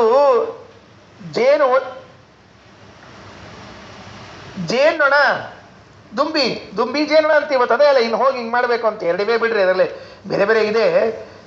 ಷಟ್ಪ್ರಶ್ನ ಉಪನಿಷತ್ತಿನಲ್ಲಿ ಹೇಳುವಾಗ, ವಾಯುದೇವರ ಮಹಿಮೆಯನ್ನು ಹೇಳುವಾಗ ಇದೇ ದೃಷ್ಟಾಂತವನ್ನು ಕೊಟ್ಟಿದ್ದಾರೆ. ಯಥಾ ಮಧುಕರ ರಾಜಾನಂ ನಿಸ್ತಿಂಶಂತಿ ಅಂತ ಹೇಳಿ ಇದೇ ದೃಷ್ಟಾಂತವನ್ನು ಕೊಟ್ಟಿದ್ದಾರೆ ಕೊಡುವಾಗ. ಬೇರೆ ಏನು ದೃಷ್ಟಾಂತ ಕೊಟ್ಟಿಲ್ಲ. ವಾಯುದೇವರು ಹೇಗಿದ್ದಾರೆ ಅಂತ ಕೇಳಿದ್ರೆ ಮಧುಕರ ರಾಜನಂತೆ ಇದ್ದಾರೆ ಅಂತ ದೃಷ್ಟಾಂತ ಕೊಟ್ಟಿದ್ದಾರೆ. ಅದೇ ದೃಷ್ಟಾಂತವನ್ನೇ ನಾರಾಯಣ ಪಂಡಿತಾಚಾರ್ಯ ಉಪಯೋಗಿಸಿಕೊಂಡು ಮಧ್ವಾಚಾರ್ಯ ಶಿಷ್ಯರ ಬಗ್ಗೆ ಹೇಳ್ತಾ ಇದ್ದಾರೆ. ಇವರು ನಾರಾಯಣ ಪಂಡಿತಾಚಾರ್ಯ ಹೇಳಿದ್ದೇನು ಅಂದರೆ, ನಮ್ಮ ಅಪ್ಪ ಅಂದರೆ ಮಧುಕರ ರಾಜ, ಜೇನ್ನೊಣದ ರಾಜ ಅವನು. ಆಚಾರ್ಯರು ಅಂದರೆ ಮಧು ಅಂತೆ. ಕರೆಕ್ಟ್ ಅದ. ಮಧು ಅಂದರೆ ಆಚಾರ್ಯ. ಯಾಕೆ? ಮಧು ಆನಂದ ಅಂತ ಅರ್ಥ. ಮಧು ಅಂದ್ರೆ ಏನು? ಆನಂದ. ಜೇನು ಅಂತಂತಾರಲ್ಲ, ಅದು ಆನಂದ ಅಂತ ಕರೀತಾರೆ. ಹೀಗಾಗಿ ಮಧ್ವಾಚಾರ್ಯರಲ್ಲಿ ಇದ್ದ ಮಧುವನ್ನ ಗುರುತಿಸ್ಲಿಕ್ಕೆ ಮಧುಕರ ರಾಜನಿಗೆ ಮಾತ್ರ ಗೊತ್ತಾಗ್ತದಂತೆ. ಇನ್ನೂ ಒಂದು ಗದ್ದಲ ಏನು ಗೊತ್ತೇನು? ಆ ಜೇನು ಹುಳಗಳಲ್ಲಿ ಗಂಡಿರ್ತದಲ್ಲ, ಅದ್ರದ್ದೇನು ಕಿಮ್ಮತ್ತೇ ಇರೋದಿಲ್ಲ. ಯಾವಾಗಲೂ ಹೆಣ್ಣಿಂದೇ ಕಿಮ್ಮತ್ ಜಾಸ್ತಿಯಲ್ಲಿ. ಅದು ತಾನೇ ರಾಣಿಯೇ ಮಹತ್ವದ, ರಾಜನ ಮಹತ್ವ ಇಲ್ಲೇ ಇಲ್ಲ. ಹೆಸರಿಗೆ ಮಾತ್ರ ರಾಜ ಅವನು, ಅವ ರಾಜನೇ ಅಲ್ಲ ಅಂತ. ಹಾಗೆ ಎಲ್ಲ ಮಹತ್ವ ಇರೋದು ಆಚಾರ್ಯರಲ್ಲಿ. ಸುಮ್ಮನೆ ಇದನ್ನು ದೃಷ್ಟಾಂತ ಕೊಟ್ಟು ಹೇಳೋಣ ಅಂತ ಹೇಳ್ತಾ ಇದ್ದಾರೆ. ಮಧು ಮಧುಕರ ರಾಜೋ ನಿಷ್ಪತನ್ ಪೌಷ್ಪಮಾಪ್ತುಂ, ಆ ಪುಷ್ಪ ಸಂಬಂಧಿಯಾದ ಮಧುವನ್ನು ಪಡೆಯುವುದಕ್ಕಾಗಿ ಪ್ರಭು ಸಮರ್ಥವಾಯಿತು. ನನು ಪರಿಚಯಹೀನಃ ಕಾನನೇಪಿ, ಈ ಕಾಡಿನಲ್ಲಿ ಹೋಗಿ ಸೇರಿಕೊಂಡು ಆಯ್ತು. ಅಂತೂ ತ್ರಿವಿಕ್ರಮ ಪಂಡಿತಾಚಾರ್ಯರಿಗೆ ಪ್ರಥಮ ದರ್ಶನದಲ್ಲಿ ಆಚಾರ್ಯ ಗುಣವನ್ನು ಕಾಣಲಿಕ್ಕೆ ಸಾಧ್ಯ ಆಯಿತು ಅಂತ ತಿಳಿಸಿಕೊಟ್ಟು. ಇದು 6ನೇ ಶ್ಲೋಕ. 6ನೇ ಶ್ಲೋಕದಲ್ಲಿ ಹೇಳುವಾಗ ಮುಗೀತು ನಮ್ದು. ಇನ್ನು 2 ಶ್ಲೋಕ ಆದರೆ ಇವತ್ತಿನ ಪ್ರವಚನ ಮುಗೀತ್ರಿ. ಭಾಳ ಇಲ್ಲೇ ಇಲ್ಲ ಇವತ್ತು. ಇನ್ನು 2 ಶ್ಲೋಕ ಆದರೆ ಇವತ್ತಿನ ಪ್ರವಚನ ಮುಕ್ತಾಯ. ನಾಳೆಗೆ ಮತ್ತೆ ಮುಂದಿನ ನೋಡೋದು. ಅಂದಮೇಲೆ ಈಗೇನು ಬಂತು ಅಂದರೆ 6ನೇ ಶ್ಲೋಕಕ್ಕೆ ಬಂದಿದೆ. ಇವಾಗ 8 ಶ್ಲೋಕ ಆಗಬೇಕಾಗಿದೆ. 6, 7, 8 ಇನ್ನು 3 ಶ್ಲೋಕ ಆಗಬೇಕು. 6ನೇದು ಓದ್ತೀನಿ. ಏನಾಯಿತು? ಆಚಾರ್ಯರು ವಿಷ್ಣು ಮಂಗಲದಲ್ಲಿ ಚಾತುರ್ಮಾಸ್ಯ ಕುಳಿತುಕೊಂಡ್ರು. ಮತ್ತೊಂದು ಚಾತುರ್ಮಾಸ್ಯ ಬಂತೀವಿ. ಹಿಂಗೆ ಹೋಗೋರೋ ಚಾತುರ್ಮಾಸ್ಯ ಬಂದಿರ್ತದ್ರಿ, ಹಂಗಾಗಿರ್ತದ್ರಿ. ಹೋದ್ಸಲ ಸ್ವಾಮಿಗಳು ಇನ್ನೂ ಇಲ್ಲೇ ಎಲ್ಲೋ ಕೂತಿದ್ರಲ್ರಪ್ಪ, ಸವಣೂರು, ಹುಬ್ಬಳ್ಳಿಯೋ, ಹಾವೇರಿಯೋ ಅಂತ ಅಂತಿರ್ತೀವಿ. ಮತ್ತು ತಿರುಗಿ ಬೆಂಗಳೂರಿನ ಚಾತುರ್ಮಾಸ್ಯ ಕೂತ್ರ ಸುದ್ದಿ ಬಂದ್ಬಿಟ್ಟಿರ್ತದೆ. ಹಿಂಗೆ ಕೂತಾರೆ ಅಂದರೆ ಮತ್ತೊಂದು ಕಡೆ ಕೂತ್ಬಿಟ್ಟಿರ್ತದೆ ಚಾತುರ್ಮಾಸ್ಯಕ್ಕೆ. ಹಾಗಾಗಿ ಇಲ್ಲಿ ಚಾತುರ್ಮಾಸ್ಯಕ್ಕೆ ಕೂತರು ಅಂತ ಅದನ್ನು ಹೇಳುವಾಗ 3 ಕಾರಣಗಳನ್ನು ಕೊಟ್ಟು ಆಚಾರ್ಯರು ಚಾತುರ್ಮಾಸ್ಯಕ್ಕೆ ವಿಷ್ಣುಮಂಗಲದಲ್ಲಿ ದೇವಾಲಯದಲ್ಲಿ ಕುಳಿತು ಬಿಟ್ರು. ಅಲ್ಲೇ ಕೂತು ಏನು ಹೋಗ್ಬೇಕಾಗಿದೆ ಅವ್ರಿಗೆ. ಈ ಊರು ಆ ಊರು ಅಂತಿಲ್ಲ, ಏನಿಲ್ಲ. ಯಾವ ಊರಿನಲ್ಲಿ ಕೊಡ್ತೀರೋ ಅದೇ ದೊಡ್ಡ ಊರಾಗ್ಬಿಡ್ತಿತ್ತು ಅವ್ರಿಗೆ. ನೋಡ್ರಿ, ಅಖಿಲ ಖಲ ಕುಲಾನಾಂ ವರ್ಧಯನ್ ದ್ವೇಷದೋಷಂ ವಿದದದಪಿ ನರಾಣಾಂ ಕೌತುಕಂ ಮಧ್ಯಮಾನಾಂ ಸ್ವಗತಿ ಸಮುಚಿತಾನಾಂ ಭೂತಿದಾಯಿ ಶುಭಾನಾಂ ಬಹುಲ ಹೃದಿಹ ನಿನ್ನೆ ಶರ್ವರೀಃ ಕಾಶ್ಚಿದೇವಂ. ಶರ್ವರೀಹಿ ಅನೇಕ ರಾತ್ರಿಗಳನ್ನು ಕಳೆದಿದ್ದಾರೆ. ರಾತ್ರಿ ಯಾಕಪ್ಪ ಕಳೆಯೋದು? ರಾತ್ರಿ ಅಂದರೆ ನಮ್ಮ ರಾತ್ರಿ ಅಲ್ಲ, ದೇವರ ರಾತ್ರಿ, ದೇವತೆಗಳ ರಾತ್ರಿ. ದೇವರ ರಾತ್ರಿ, ದೇವತೆಗಳ ರಾತ್ರಿ ಅಂದರೆ ಚಾತುರ್ಮಾಸ್ಯ ಅಂತ ಅರ್ಥ. ಬೇರೆ ಇನ್ನಿನ ಕಾಲ ನಮ್ಮದು ಆಷಾಢ ಮಾಸ ಬಂತು ಅಂದರೆ ಕಾರ್ತೀಕ್ ಮಾಸ ತನಕ 4 ತಿಂಗಳು ಏನಿರ್ತದೆ ನೋಡ್ರಿ, ಅದು ದೇವತೆಗಳ ಮಲಗೋ ಕಾಲ. ಆವಾಗ ಎಲ್ಲ ಸನ್ಯಾಸಿಗಳು ಕೂಡೋ ಕಾಲ ಚಾತುರ್ಮಾಸ್ಯಕ್ಕೆ. ಅದಕ್ಕೆ ಇಲ್ಲಿ ಹೇಳಿದ್ರು ಬಹುಲ ಹೃದಿಹ ನಿನ್ನೆ ಶಾರ್ವರೀಹಿ ಕಾಶ್ಚಿದೇವಂ. ಕೆಲವು ರಾತ್ರಿಗಳನ್ನು ಆಚಾರ್ಯರು ಹೀಗೆ ಕಳೆದ್ರು ಅಂದರೆ ಚಾತುರ್ಮಾಸ್ಯಕ್ಕೆ ಅಲ್ಲಿ ಕುಳಿತುಕೊಂಡ್ರು ಅಂತ ಅರ್ಥ. ಏನು ಮಾಡಿದ್ರು? 3 ಕೆಲಸ ಮಾಡಿದ್ರಂತೆ. 3 ಕೆಲಸವನ್ನ ಮಾಡ್ತಾ ಆಚಾರ್ಯರು ಚಾತುರ್ಮಾಸ್ಯ ಕುಳಿತಿದ್ರು. ಅಖಿಲ ಖಲ ಕುಲಾನಾಂ ವರ್ಧಯನ್ ದ್ವೇಷ ದೋಷಂ. ದುಷ್ಟರಿಗೆಲ್ಲ ತಮ್ಮಲ್ಲಿ ದ್ವೇಷವನ್ನ ಹೆಚ್ಚು ಮಾಡಿಸಿದ್ರಂತ. ಯಾಕ್ರಪ್ಪ ಇದು? ಯಾಕಿದು ಈ ಸುಮ್ಕುಳ್ಳಿ ಬರ್ತಿದ್ದಿಲ್ಲ ಇವೆಲ್ಲ? ಅವ್ರು ಕೂತದ್ ನೋಡಿ, ಅವ್ರ ಮೆರವಣಿಗೆ ನೋಡಿ, ಕೆಲವರು ಊರವಣಿಗೆ, ಆಚಾರ್ಯರ ಮೆರವಣಿಗೆ ನೋಡಿ ಕೆಲವರು ಊರವಣಿಗೆ ಆಗ್ತಿರ್ತದೆ. ಅಯ್ಯೋ, ಅವ್ರಿಗೆ ಆನೆ ಮೇಲೆ ಕೂಡಿಸ್ಬಿಟ್ರು. ನಮಗೆ ಕಲ್ಲಿನ ಆನೆ ಮೇಲೆ ಕೂಡಿಸ್ಬೇಕ್ರಿ. ಕೊನೆಗೆ ಯಾವ ಆನೆ ಮೇಲೆ ಕೂಡಿಸ್ದೇ ಇರ್ಕೊಂಡು ಕಲ್ಲಿನ ಆನೆ ಮೇಲೆ ಕೂಡಿಸ್ಬೇಕು. ಆನೆ ಮೇಲೆ ಕೂಡಿಸ್ಬಿಟ್ರು, ಮೆರವಣಿಗೆ ಆಯಿತು ಅಂತ ಇವ್ರು ಉರಿತಿರ್ತಾರೆ. ಅದಕ್ಕೆ ಹೇಳಿದ್ರು ಅಖಿಲ ಖಲ ಕುಲಾನಾಂ ವರ್ಧಯನ್ ದ್ವೇಷ ದೋಷಂ. ಎಲ್ಲ ದುಷ್ಟರಿಗೆ ದ್ವೇಷವನ್ನೇ ಹೆಚ್ಚು ಮಾಡಿಸಿರಂತೆ. ವಿಧದ ಪಿನರಾಣಾಂ ಕೌತುಕಂ ಮಧ್ಯಮಾನಾಂ. ಮಧ್ಯಮರಿಗೆ ಕೌತುಕ. ಏನಿದು ಇಷ್ಟು ವಿಚಿತ್ರ ಇದ್ದಾರಲ್ಲ ಈ ಸ್ವಾಮಿಗಳು. ಅವ್ರು ಚಾತುರ್ಮಾಸ್ಯ ಮುಗಿಯೋ ತನಕ ಬರೀ ವಿಚಿತ್ರ ಇದ್ದಾರೆ, ವಿಚಿತ್ರ ಮುಗಿದು ಹೋಗುತ್ತೆ, ಚಾತುರ್ಮಾಸ್ಯ ಮುಗಿದು ಹೋಗ್ಬಿಡ್ತೇವೆ. ಕೆಲವರು ಅನ್ಕೋತಿರ್ತಾರಲ್ಲ, ಸ್ವಾಮಿಗಳು ಬಂದಾರಂತ್ರಪ್ಪ, ಹೋಗ್ಬೇಕು ಅನ್ಕೊಂಡಿವಿ, ಹೋಗ್ಬೇಕು ಅನ್ಕೊಂಡಿವಿ, ಹೋಗ್ಬೇಕು ಅನ್ಕೊಂಡಿವಿ. ಆಮೇಲೆ ಹೇಳ್ತಾರೆ ಸ್ವಾಮಿಗಳು ಹೋಗ್ಯಾರ, ಸ್ವಾಮಿಗಳು ಊರು ಬಿಟ್ಟು ಹೋಗ್ಯಾರ, ನೀವು ಹೋಗ್ಬೋದು ಇನ್ನ. ಇವ್ರು ಅನ್ಕೋತ ಕೂತಿರ್ತಾರೆ. ಕೆಲವು ಹಂಗೆ ಆಗಿರ್ತದ್ರಿ. ಅಯ್ಯೋ ಪಾಪ ಹಾಸಿಗೆ ಹಿಡಿದಾರಂತಲ್ಲ, ಒಂದು ಭೇಟಿಯಾಗಿ ಬಂದ್ಬೋಣಂತ, ಒಂದು ಭೇಟಿಯಾಗಿ ಬಂದ್ಬೋಣಂತ, ಹೋಗೋಣ ಅಂತ ಅಂತಿರ್ತಾರೆ. ಅಲ್ಲಿಂದ ಫೋನ್ ಬಂದದ, ಅವ್ರು ಹೋಗ್ಯಾರ, ನೀನು ಬರಬೇಡಿ ಅಂತ ಕೊಂಡೇಳಿ. ಹಿಂಗೆ ಪರಿಸ್ಥಿತಿ ಇದು. ಎಷ್ಟು ಸರ್ತಿ ಹಿಂಗೆ ಆಗಿರ್ತದೆ ಅಂತ ಹೇಳಿದ್ರೆ, ಎಸ್ಪೆಷಲಿ ನಮ್ಮಂಥವ್ರಿಗೆ ಜಾಸ್ತಿ ಇವೆಲ್ಲ. ಆಚಾರ ಮಂದಿ ಹೋಗೋಣ ಮುಂದೆ ಹಾಕ್ತಿರ್ತಾರೆ. ಕೊನೆಗೆ 12ಕ್ಕೆ ಹೋಗ್ಬಿಟ್ಟಿರ್ತಾರೆ ಭೇಟಿ ಆಗ್ಲಿಕ್ಕೆ. ಅದಕ್ಕೆ ಈ ವಿಧದ ಪಿರರಾಣಾಂ ಕೌತುಕಂ ಮಧ್ಯಮಾನಾಂ. ಮಧ್ಯಮರಿಗೆ ಕೌತುಕವನ್ನು ಉಂಟು ಮಾಡಿದರು. ಸ್ವಗತಿ ಸಮುಚಿತಾನಾಂ ಭೂತದಾಗಿ ಶುಭಾನಾಂ. ಸಜ್ಜನರೇನಿದ್ರಲ್ಲ 3ನೇ ಪಕ್ಷದವರು, ಅವರಿಗೆ ಸ್ವಗತಿ ತಮ್ಮ ಗತಿಯನ್ನ ಅಂದರೆ ಸ್ವತಂತ್ರನಾದ ಪರಮಾತ್ಮನನ್ನ ಹೊಂದಿಸುವುದಕ್ಕಾಗಿ ಭೂತಿದಾಯಿ ಎಲ್ಲ ಮಂಗಳವನ್ನು ಮಾಡತಕ್ಕಂಥವರಾಗಿದ್ದಾರೆ. ಹೀಗೆ ಮಾಡ್ತಾ ಆಚಾರ್ಯರು ಅಲ್ಲೇ ಚಾತುರ್ಮಾಸ್ಯವನ್ನು ಕಳೆದು ಬಿಟ್ರು. ಇದನ್ನೇ ತ್ರಿವಿಕ್ರಮ ಪಂಡಿತಾಚಾರ್ಯರು ವಾಯುಸ್ತುತಿಯಲ್ಲಿ ಹೇಳುವಾಗ ಇಷ್ಟಂದ ಹೇಳ್ತಾರೆ. ತತ್ವಜ್ಞಾನ್ ಮುಕ್ತಿಭಾಜಃ ಸುಖಯಸಿ ಗುರು ಯೋಗ್ಯತಾ ತಾರತಮ್ಯ ಆದತ್ಸೆ ಮಿಶ್ರ ಬುದ್ಧೀನ್ ತ್ರಿದಿವ ನಿರಯ ಭೂಗೋಚರಾನ್ ನಿತ್ಯಬದ್ಧ ಏನು ತಾಮಿಶ್ರಾನ್ ದಾಧಿಕಾಖ್ಯೆ ತಮಸಿ ಸುಬಲಂ ದುಃಖಯಸ್ಯನ್ಯಥಾಜ್ಞಾನ್ ವಿಷ್ಣೋರಾಜ್ಞಾಭಿರಿಕ್ತಂ ಶ್ರುತಿ ಶತಮಿತಿಹಾಸಾದಿ ಚಾಕರ್ಣಯಾಮಃ. ಈ ಶ್ಲೋಕದಲ್ಲಿ ಏನು ಹೇಳಿದ್ದಾರೋ ಅದನ್ನೇ ಪಂಡಿತಾಚಾರ್ಯರು ಹೇಳಿದ್ದಾರೆ. ತತ್ವಜ್ಞಾನ್ ಮುಕ್ತಿಭಾಜ, ಯಾರು ತತ್ವಜ್ಞಾನ ಸಂಪಾದನೆ ಮಾಡಿಕೊಂಡಿದ್ದ ಅವರಿಗೆ ತತ್ವಜ್ಞಾನ, ಮುಕ್ತಿಭಾಜ ಮುಕ್ತಿ ಹೊಂದವರಿಗೆಲ್ಲ ತತ್ವಜ್ಞಾನವನ್ನು ಕೊಡ್ತಕ್ಕಂಥವರಾಗಿದ್ದಾರೆ ಆಚಾರ್ಯ. ಮತ್ತೆ ಸುಖ ಎಸಿಹಿ ಗುರು ಯೋಗ್ಯತಾ ತಾರತಮ್ಯ, ಅದರಲ್ಲೂ ಎಲ್ರಿಗೂ ತತ್ವಜ್ಞಾನ ಒಂದೇ ರೀತಿಯಿಂದ ವಾಯುದೇವರು ಕೊಡೋದಿಲ್ಲ. ಅವರ ಯೋಗ್ಯತೆ ಅವರ ತಾರತಮ್ಯವನ್ನು ನೋಡಿಕೊಂಡು ಅವರಿಗೆ ಕೊಡ್ತಿರ್ತಾರೆ. ನಾವು ಹಿಂಗೆ ಅನ್ಕೋಬಾರ್ದು, ಅವ್ರಿಗೆ ಜಾಸ್ತಿ ಬಂತು ನಮಗೆ ಕಡಿಮೆ ಬಂತು ಅಂತ ಎಂದು ಅನ್ಕೊಳಿಕ್ಕೆ ಹೋಗಬಾರ್ದು. ಅವಾಗ ಅರ್ಥ ಮಾಡ್ಕೋಬೇಕು, ಕರೆಕ್ಟು ನಮಗೆ ಬರೋದು ನಮಗಷ್ಟು ಬಂದ್ಬಿಡ್ತು ಅಂತ ಅರ್ಥ. ಅವಾಗ ಅವ್ರಿಗೆ ಜಾಸ್ತಿ ಬಂತು ನಮಗೆ ಕಡಿಮೆ ಬಂತು ಅಲ್ಲ, ನಮಗೆ ಬರೋಷ್ಟು ಬಂದ್ಬಿಡ್ತು ಅವ್ರಿಗೆ ಬರೋಷ್ಟು ಬಂದ್ಬಿಡ್ತು ಅಂತ ಅರ್ಥ ಮಾಡ್ಕೊಳ್ಬೇಕು. ಇನ್ನು ಆದತ್ಸೆ ಮಿಶ್ರ ಬುದ್ಧಿ, ಯಾರು ಮಿಶ್ರ ಬುದ್ಧಿಯವರಿದ್ದಾರಲ್ಲ ಅವರಿಗೆ ತ್ರಿದಿವ ನಿರಯ ಭೂಗೋಚರಾನ್. ಪಾಪ ಒಂದು ಸರ್ತಿ ಇಲ್ಲಿ ಹುಡ್ತಾರಂತೆ, ಹಿಂಗೆ ಸ್ವರ್ಗಕ್ಕೆ ಹೋಗ್ತಾರಂತೆ, ಮತ್ತೆ ಹಿಂಗೆ ಬರ್ತಾರಂತೆ, ಇನ್ನೊಂದು ನರಕಕ್ಕೆ ಹೋಗ್ತಾರಂತೆ, ಮತ್ತೆ ಹಿಂಗೆ ಬರ್ತಾರಂತೆ. ಅವ್ರೇನು ಕಥೆ ಇಲ್ಲ ಹಿಂಗೆ ಹೋಗ್ತಿರ್ತಾರಂತೆ ಅವರಷ್ಟೇ. ಅದನ್ನೇ ಇಲ್ಲಿ ಹೇಳಿದ್ರು, ವಿಧದ ಪಿನರಾಣಾಂ ಕೌತುಕಂ ಮಧ್ಯಮಾನಾಂ. ಮುಂದೆ ತಾಮಿಸ್ರಾನ್ ದಾದಿಕಾಖ್ಯೆ ತಮಸಿ ಸುಬಹುಲಂ ದುಃಖಯಸ್ಯನ್ಯಥಾಜ್ಞಾನ್. ಏನೆಲ್ಲಾದರೂ ಅನ್ಯಥಾಜ್ಞಾನ ಮಾಡಿಕೊಂಡವರಿಗೆ ಅಂದಂತ ಮಸ್ತಲ್ಲಿ ಹಾಕ್ತೀಯ. ಅಖಿಲ ಖಲಕುಲಾನಾಂ ವರ್ಧಯನ್ ದ್ವೇಷದೋಷಂ, ಇದನ್ನೇ ಮಾಡಿಕೊಟ್ಟಿದ್ದಾರೆ. ಅಂತೂ ಆಚಾರ್ಯರು ಅಲ್ಲಿರುವಂತಹ ಜನರಿಗೆ 3 ತರಹದ ಗತಿಯನ್ನ ಕೊಡಬೇಕು. ಶಾಸ್ತ್ರದ ನಿರ್ಣಯ ಏನು? ಶ್ರುತಿ ಶತಮಿತಿಹಾಸಾದಿ ಚಾಕರಣ ಯಾಮಃ. ತ್ರಿವಿಕ್ರಮ ಪಂಡಿತಾಚಾರ್ಯರಂತಾರೆ, ವೇದಗಳಲ್ಲಿ ಪುರಾಣಗಳಲ್ಲಿ ನಾವು ಓದಿದ್ದೇನು ಅಂತ ಕೇಳಿದರೆ ವಾಯುದೇವರ ದ್ವೇಷವನ್ನ ಮಾಡಿ ಅಂಧನ್ ತಮಸ್ಸಿಗೆ ಹೋಗ್ತಾರೆ, ಅದು ಅವರ ಸಾಧನ. ವಾಯುದೇವರಲ್ಲಿ ಭಕ್ತಿಯನ್ನ ಮಾಡಿ ಮೋಕ್ಷವನ್ನು ಹೊಂದುತ್ತಾರೆ, ಇದು ಇವರ ಸಾಧನ. ಆ ಕಡೆಗೂ ಹೋಗೋಂಗಿಲ್ಲ, ಈ ಕಡೆಗೂ ಹೋಗಂಗಿಲ್ಲ, ಕೂತು ಬಿಟ್ಟಿರ್ತಾರೆ ಉದ್ದಕ್ಕೆ ಕಟ್ಟಿ ಮೇಲೆ. ಹೋಗೋರು ಬರೋರ್ಲೆ ಕೇಳ್ತಿರ್ತಾರೆ, ಪುರಾಣಕ್ಕೆ ಹೋಗಿದ್ರಿ ಮುಗಿತೇನ, ಯಾಕೋ ಲಘು ಮುಗಿಸಿರ್ಲಿ ಇವತ್ತು ಆಚಾರ. ಈ ಒಂದು ದಿವಸ, ಇನ್ನೊಂದು ದಿವಸ ಯಾಕೋ ಲೇಟ್ ಆತಲ್ಲ ಇವತ್ತು ಆಚಾರ ಲೇಟಾಗಿ ಬಂದಿದ್ದಾರನ. ಹಿಂಗೆ ಅವಲ್ಲೇ ಕೂತಿರ್ತಾರೆ, ಕಟ್ಟಿ ಮೇಲೆ ಕೂತಿರ್ತಾರೆ. ಅವು ಹೋಗೋಂಗಿಲ್ಲ, ಈ ಕಡೆ ಬರೋ ಹೋಗಿಲ್ಲ, ಹೋಗೋರು ಬರಲ್ಲ ಕೇಳ್ಕೊತ್ ಕೊಡುದ್ರಿ. ನಮ್ಗೆ ಈಗ ಈ ಊರಾಗ ಬಂದು ಹಿಂಗೆ ಗೊತ್ತಿಲ್ಲ, ನಮಗೆ ಹಳಿ ಊರಿಗೆ ಹೋಗ್ಬೇಕು, ಊರಾಗಿನ ಹೋಗ್ಬೇಕು ಅಲ್ಲಿ ಹೇಳ್ತೀನಿ. ಕಟ್ಟಿ ಕಟ್ಟಿ ಕಟ್ಟಿ ಕಟ್ಟಿ ಕುದಿರ್ತಾರೆ. ಆ ಕಟ್ಟಿ ಅಂದ್ರೆ ಏನ್ರಿ ಎಲ್ಲರ ಅದು ಛೇ ಛೇ ಛೇ, ಜಗತ್ತಿನೊಳಗೆ ಯಾವ ಇಂಟರ್ನೆಟ್ಟು ಅಷ್ಟು ಫಾಸ್ಟ್ ಇದ್ದಿದ್ದಿಲ್ಲ ಅದು. ಆ ಕಟ್ಟಿ ಮೇಲೆ ಸುದ್ದಿ ಬಂದು ಹೋತು, ಮುಗೀತ್ ಕಲಾಸ್. ಹಿಂದೆಲ್ಲ ಊರಾಗ ಒಂದು ಗಾಡಿ ಮನೆ ಹತ್ಕೊಂಡಿರ್ತಿದ್ವು.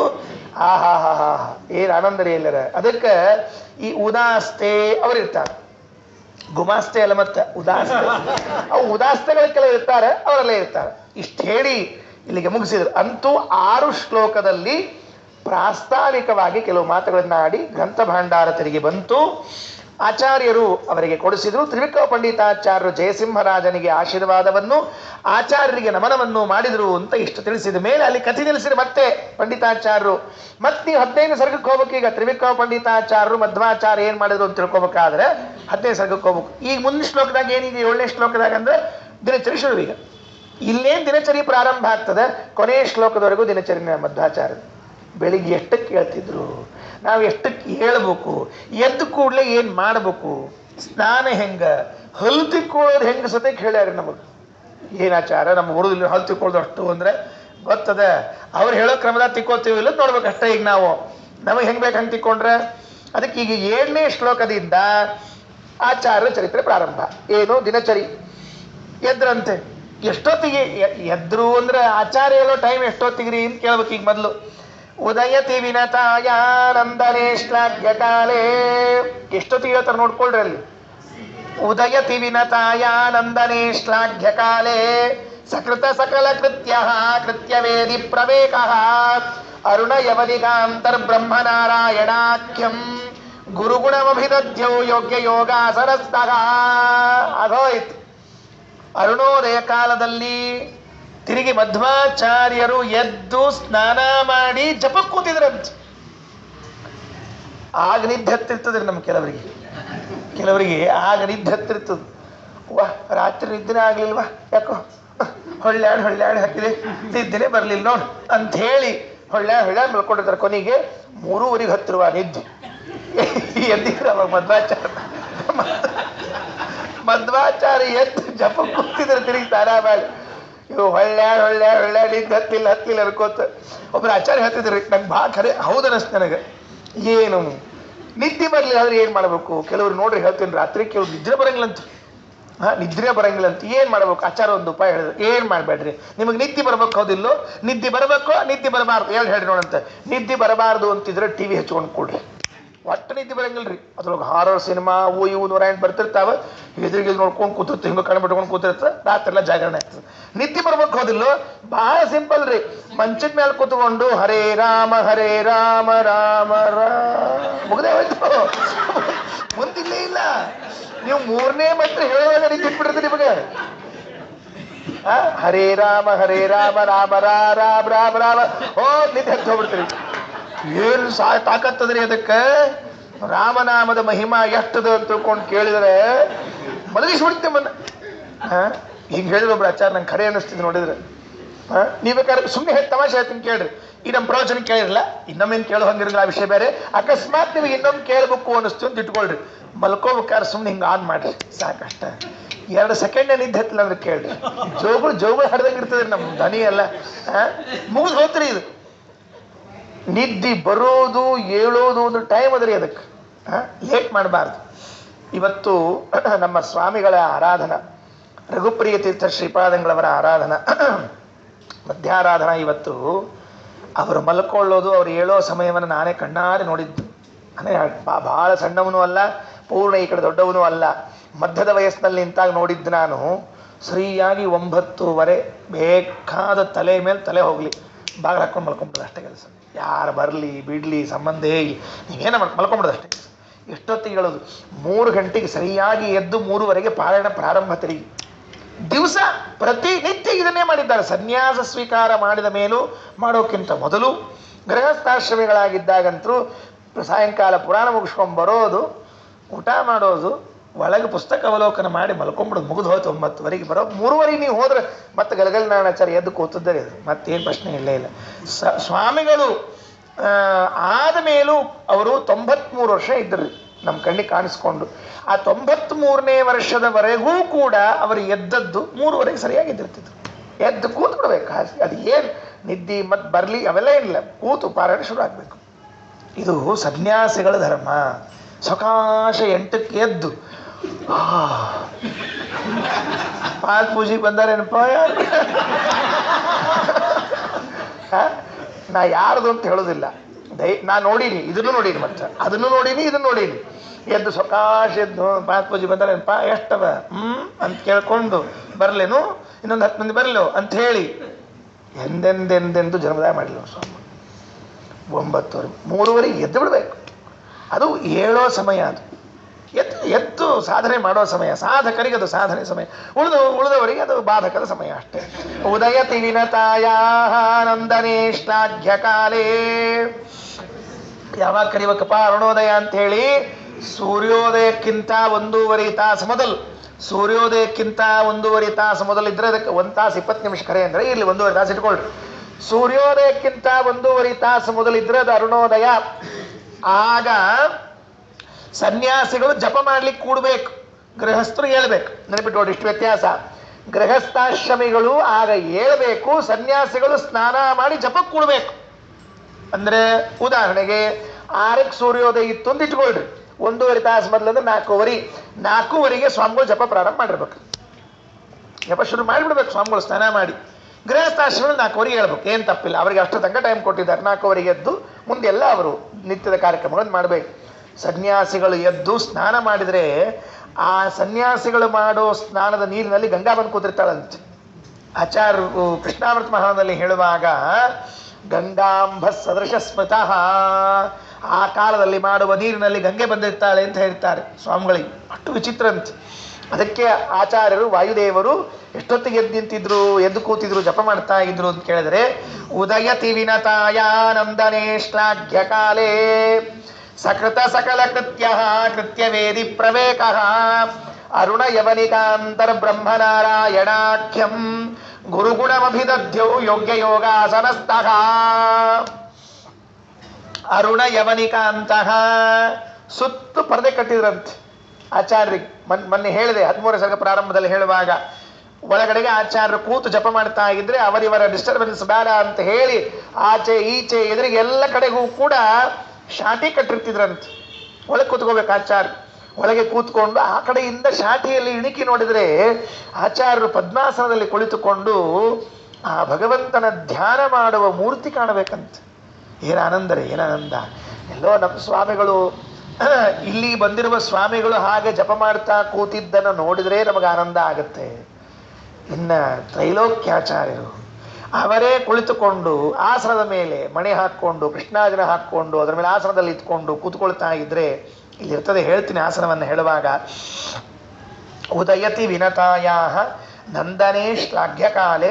ವಿನತಾನಂದನ ಅಂದರೆ ಅರುಣ, ವಿನತಾದೇವಿಯ ಮಗ ಅರುಣನಿಗೆ ವಿನತಾನಂದನ ಅಂತ ಕರೀತಾರೆ. ಅವನು ಉದಯಿಸುವ ಶ್ಲಾಘ್ಯವಾದ ಕಾಲದಲ್ಲಿ ಕೃತ್ಯವೇದಿ ಪ್ರವೇಕ, ಮಾಡಬೇಕಾದ ಎಲ್ಲರ ಜ್ಞಾನವುಳ್ಳವರಾಗಿರುವಂಥವ್ರು ಆಚಾರ್ಯರು. ಕೃತ ಸಕಲ ಕೃತ್ಯ, ಸ್ನಾನ ಮಾಡಿ ಎಲ್ಲ ಮುಗಿಸ್ಕೊಂಡು ಅರುಣ ಯವನಿಕಾಂತಹ, ಆ ಜವನಿಕಾದ ಒಳಗಡೆಗೆ ಕುಳಿತುಕೊಂಡು ಯೋಗ್ಯ ಯೋಗಾಸನಸ್ಥಃ. ನೋಡ್ರಿ, ಸಾಮಾನ್ಯವಾಗಿ ಕುಳಿತುಕೊಳ್ಳುವಾಗ ಹೇಗಾದರೂ ಕೂತ್ಕೊಳ್ರಿ, ಸಂಬಂಧವಿಲ್ಲ.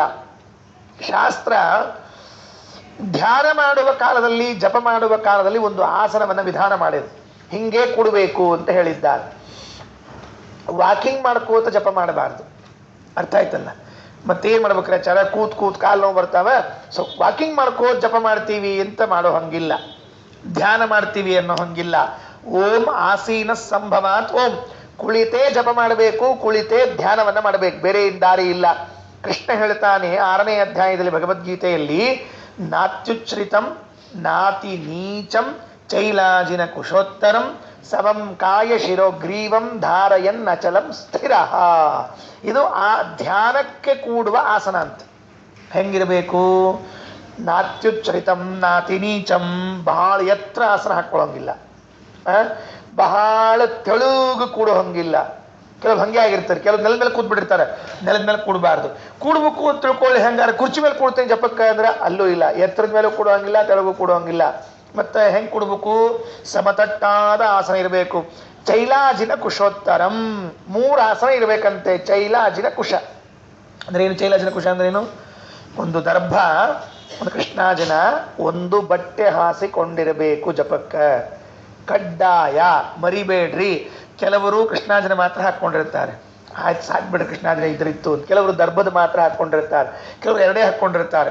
3 ಹಾಕ್ಕೋಬೇಕು. 3 ಹಾಕ್ಕೋಬೇಕು ಅಂದರೆ ಮೊದಲು ದರ್ಭ, ಆಮೇಲೆ ಅಜಿನ, ಆಮೇಲೆ ವಸ್ತ್ರ. ಅದನ್ನು ಕೆಲವರಿಗೆ ಅಗತ್ಯ, ಯಾವ ವಸ್ತ್ರ ಹಾಕ್ಕೋಬೇಕು, ಬಿಳಿ ಬಟ್ಟೆ ಹಾಕ್ಕೋಬೇಕೋ ಬೇಡೋ, ಅದು ಯಾವಾಗ ಹಾಕ್ಕೊಂಡಿರ್ತಾರೆ, ಹೋದಾಗ ಹಾಕ್ಕೋತಾರಂತೆ, ಇದ್ದಾಗ ಹಾಕ್ಕೋತಾರಂತೆ. ಎಂಥ ದಡ್ಡರು ಅಂದರೆ, ಕೃಷ್ಣ ಹೇಳಿದ ಮೇಲೂ ಹೋದಾಗ ಅಂತ ತಿಳ್ಕೊಬೇಕಾದ್ರೆ ಏನು ಮಾಡ್ಬೇಕು ಹೇಳೋಣಂತ. ಕೃಷ್ಣ ಇದ್ದಾಗ ಅಂತ ಹೇಳ್ತಾನೆ, ಹೋದಾಗ ಅಂತ ಅರ್ಥ ಮಾಡ್ಕೊಂಡ್ರೆ ಅದರಿಂದ ಆಸನವನ್ನು, ಅದಕ್ಕೆ ಆಸನ ಶುದ್ಧಿ ಅಂತ ಕರೀತಾರೆ. ಅದರಿಂದ ಆಚಾರ ಇಷ್ಟು ದಿವಸ ಮಾಡಿಲ್ಲ, ಮತ್ತೇನು ನೋಡ್ಬೇಕು, ಆದದ್ದಾಗೋಯ್ತು, ಇನ್ನೇನು ಮಾಡ್ಲಿಕ್ಕೆ ಬರ್ತದೆ.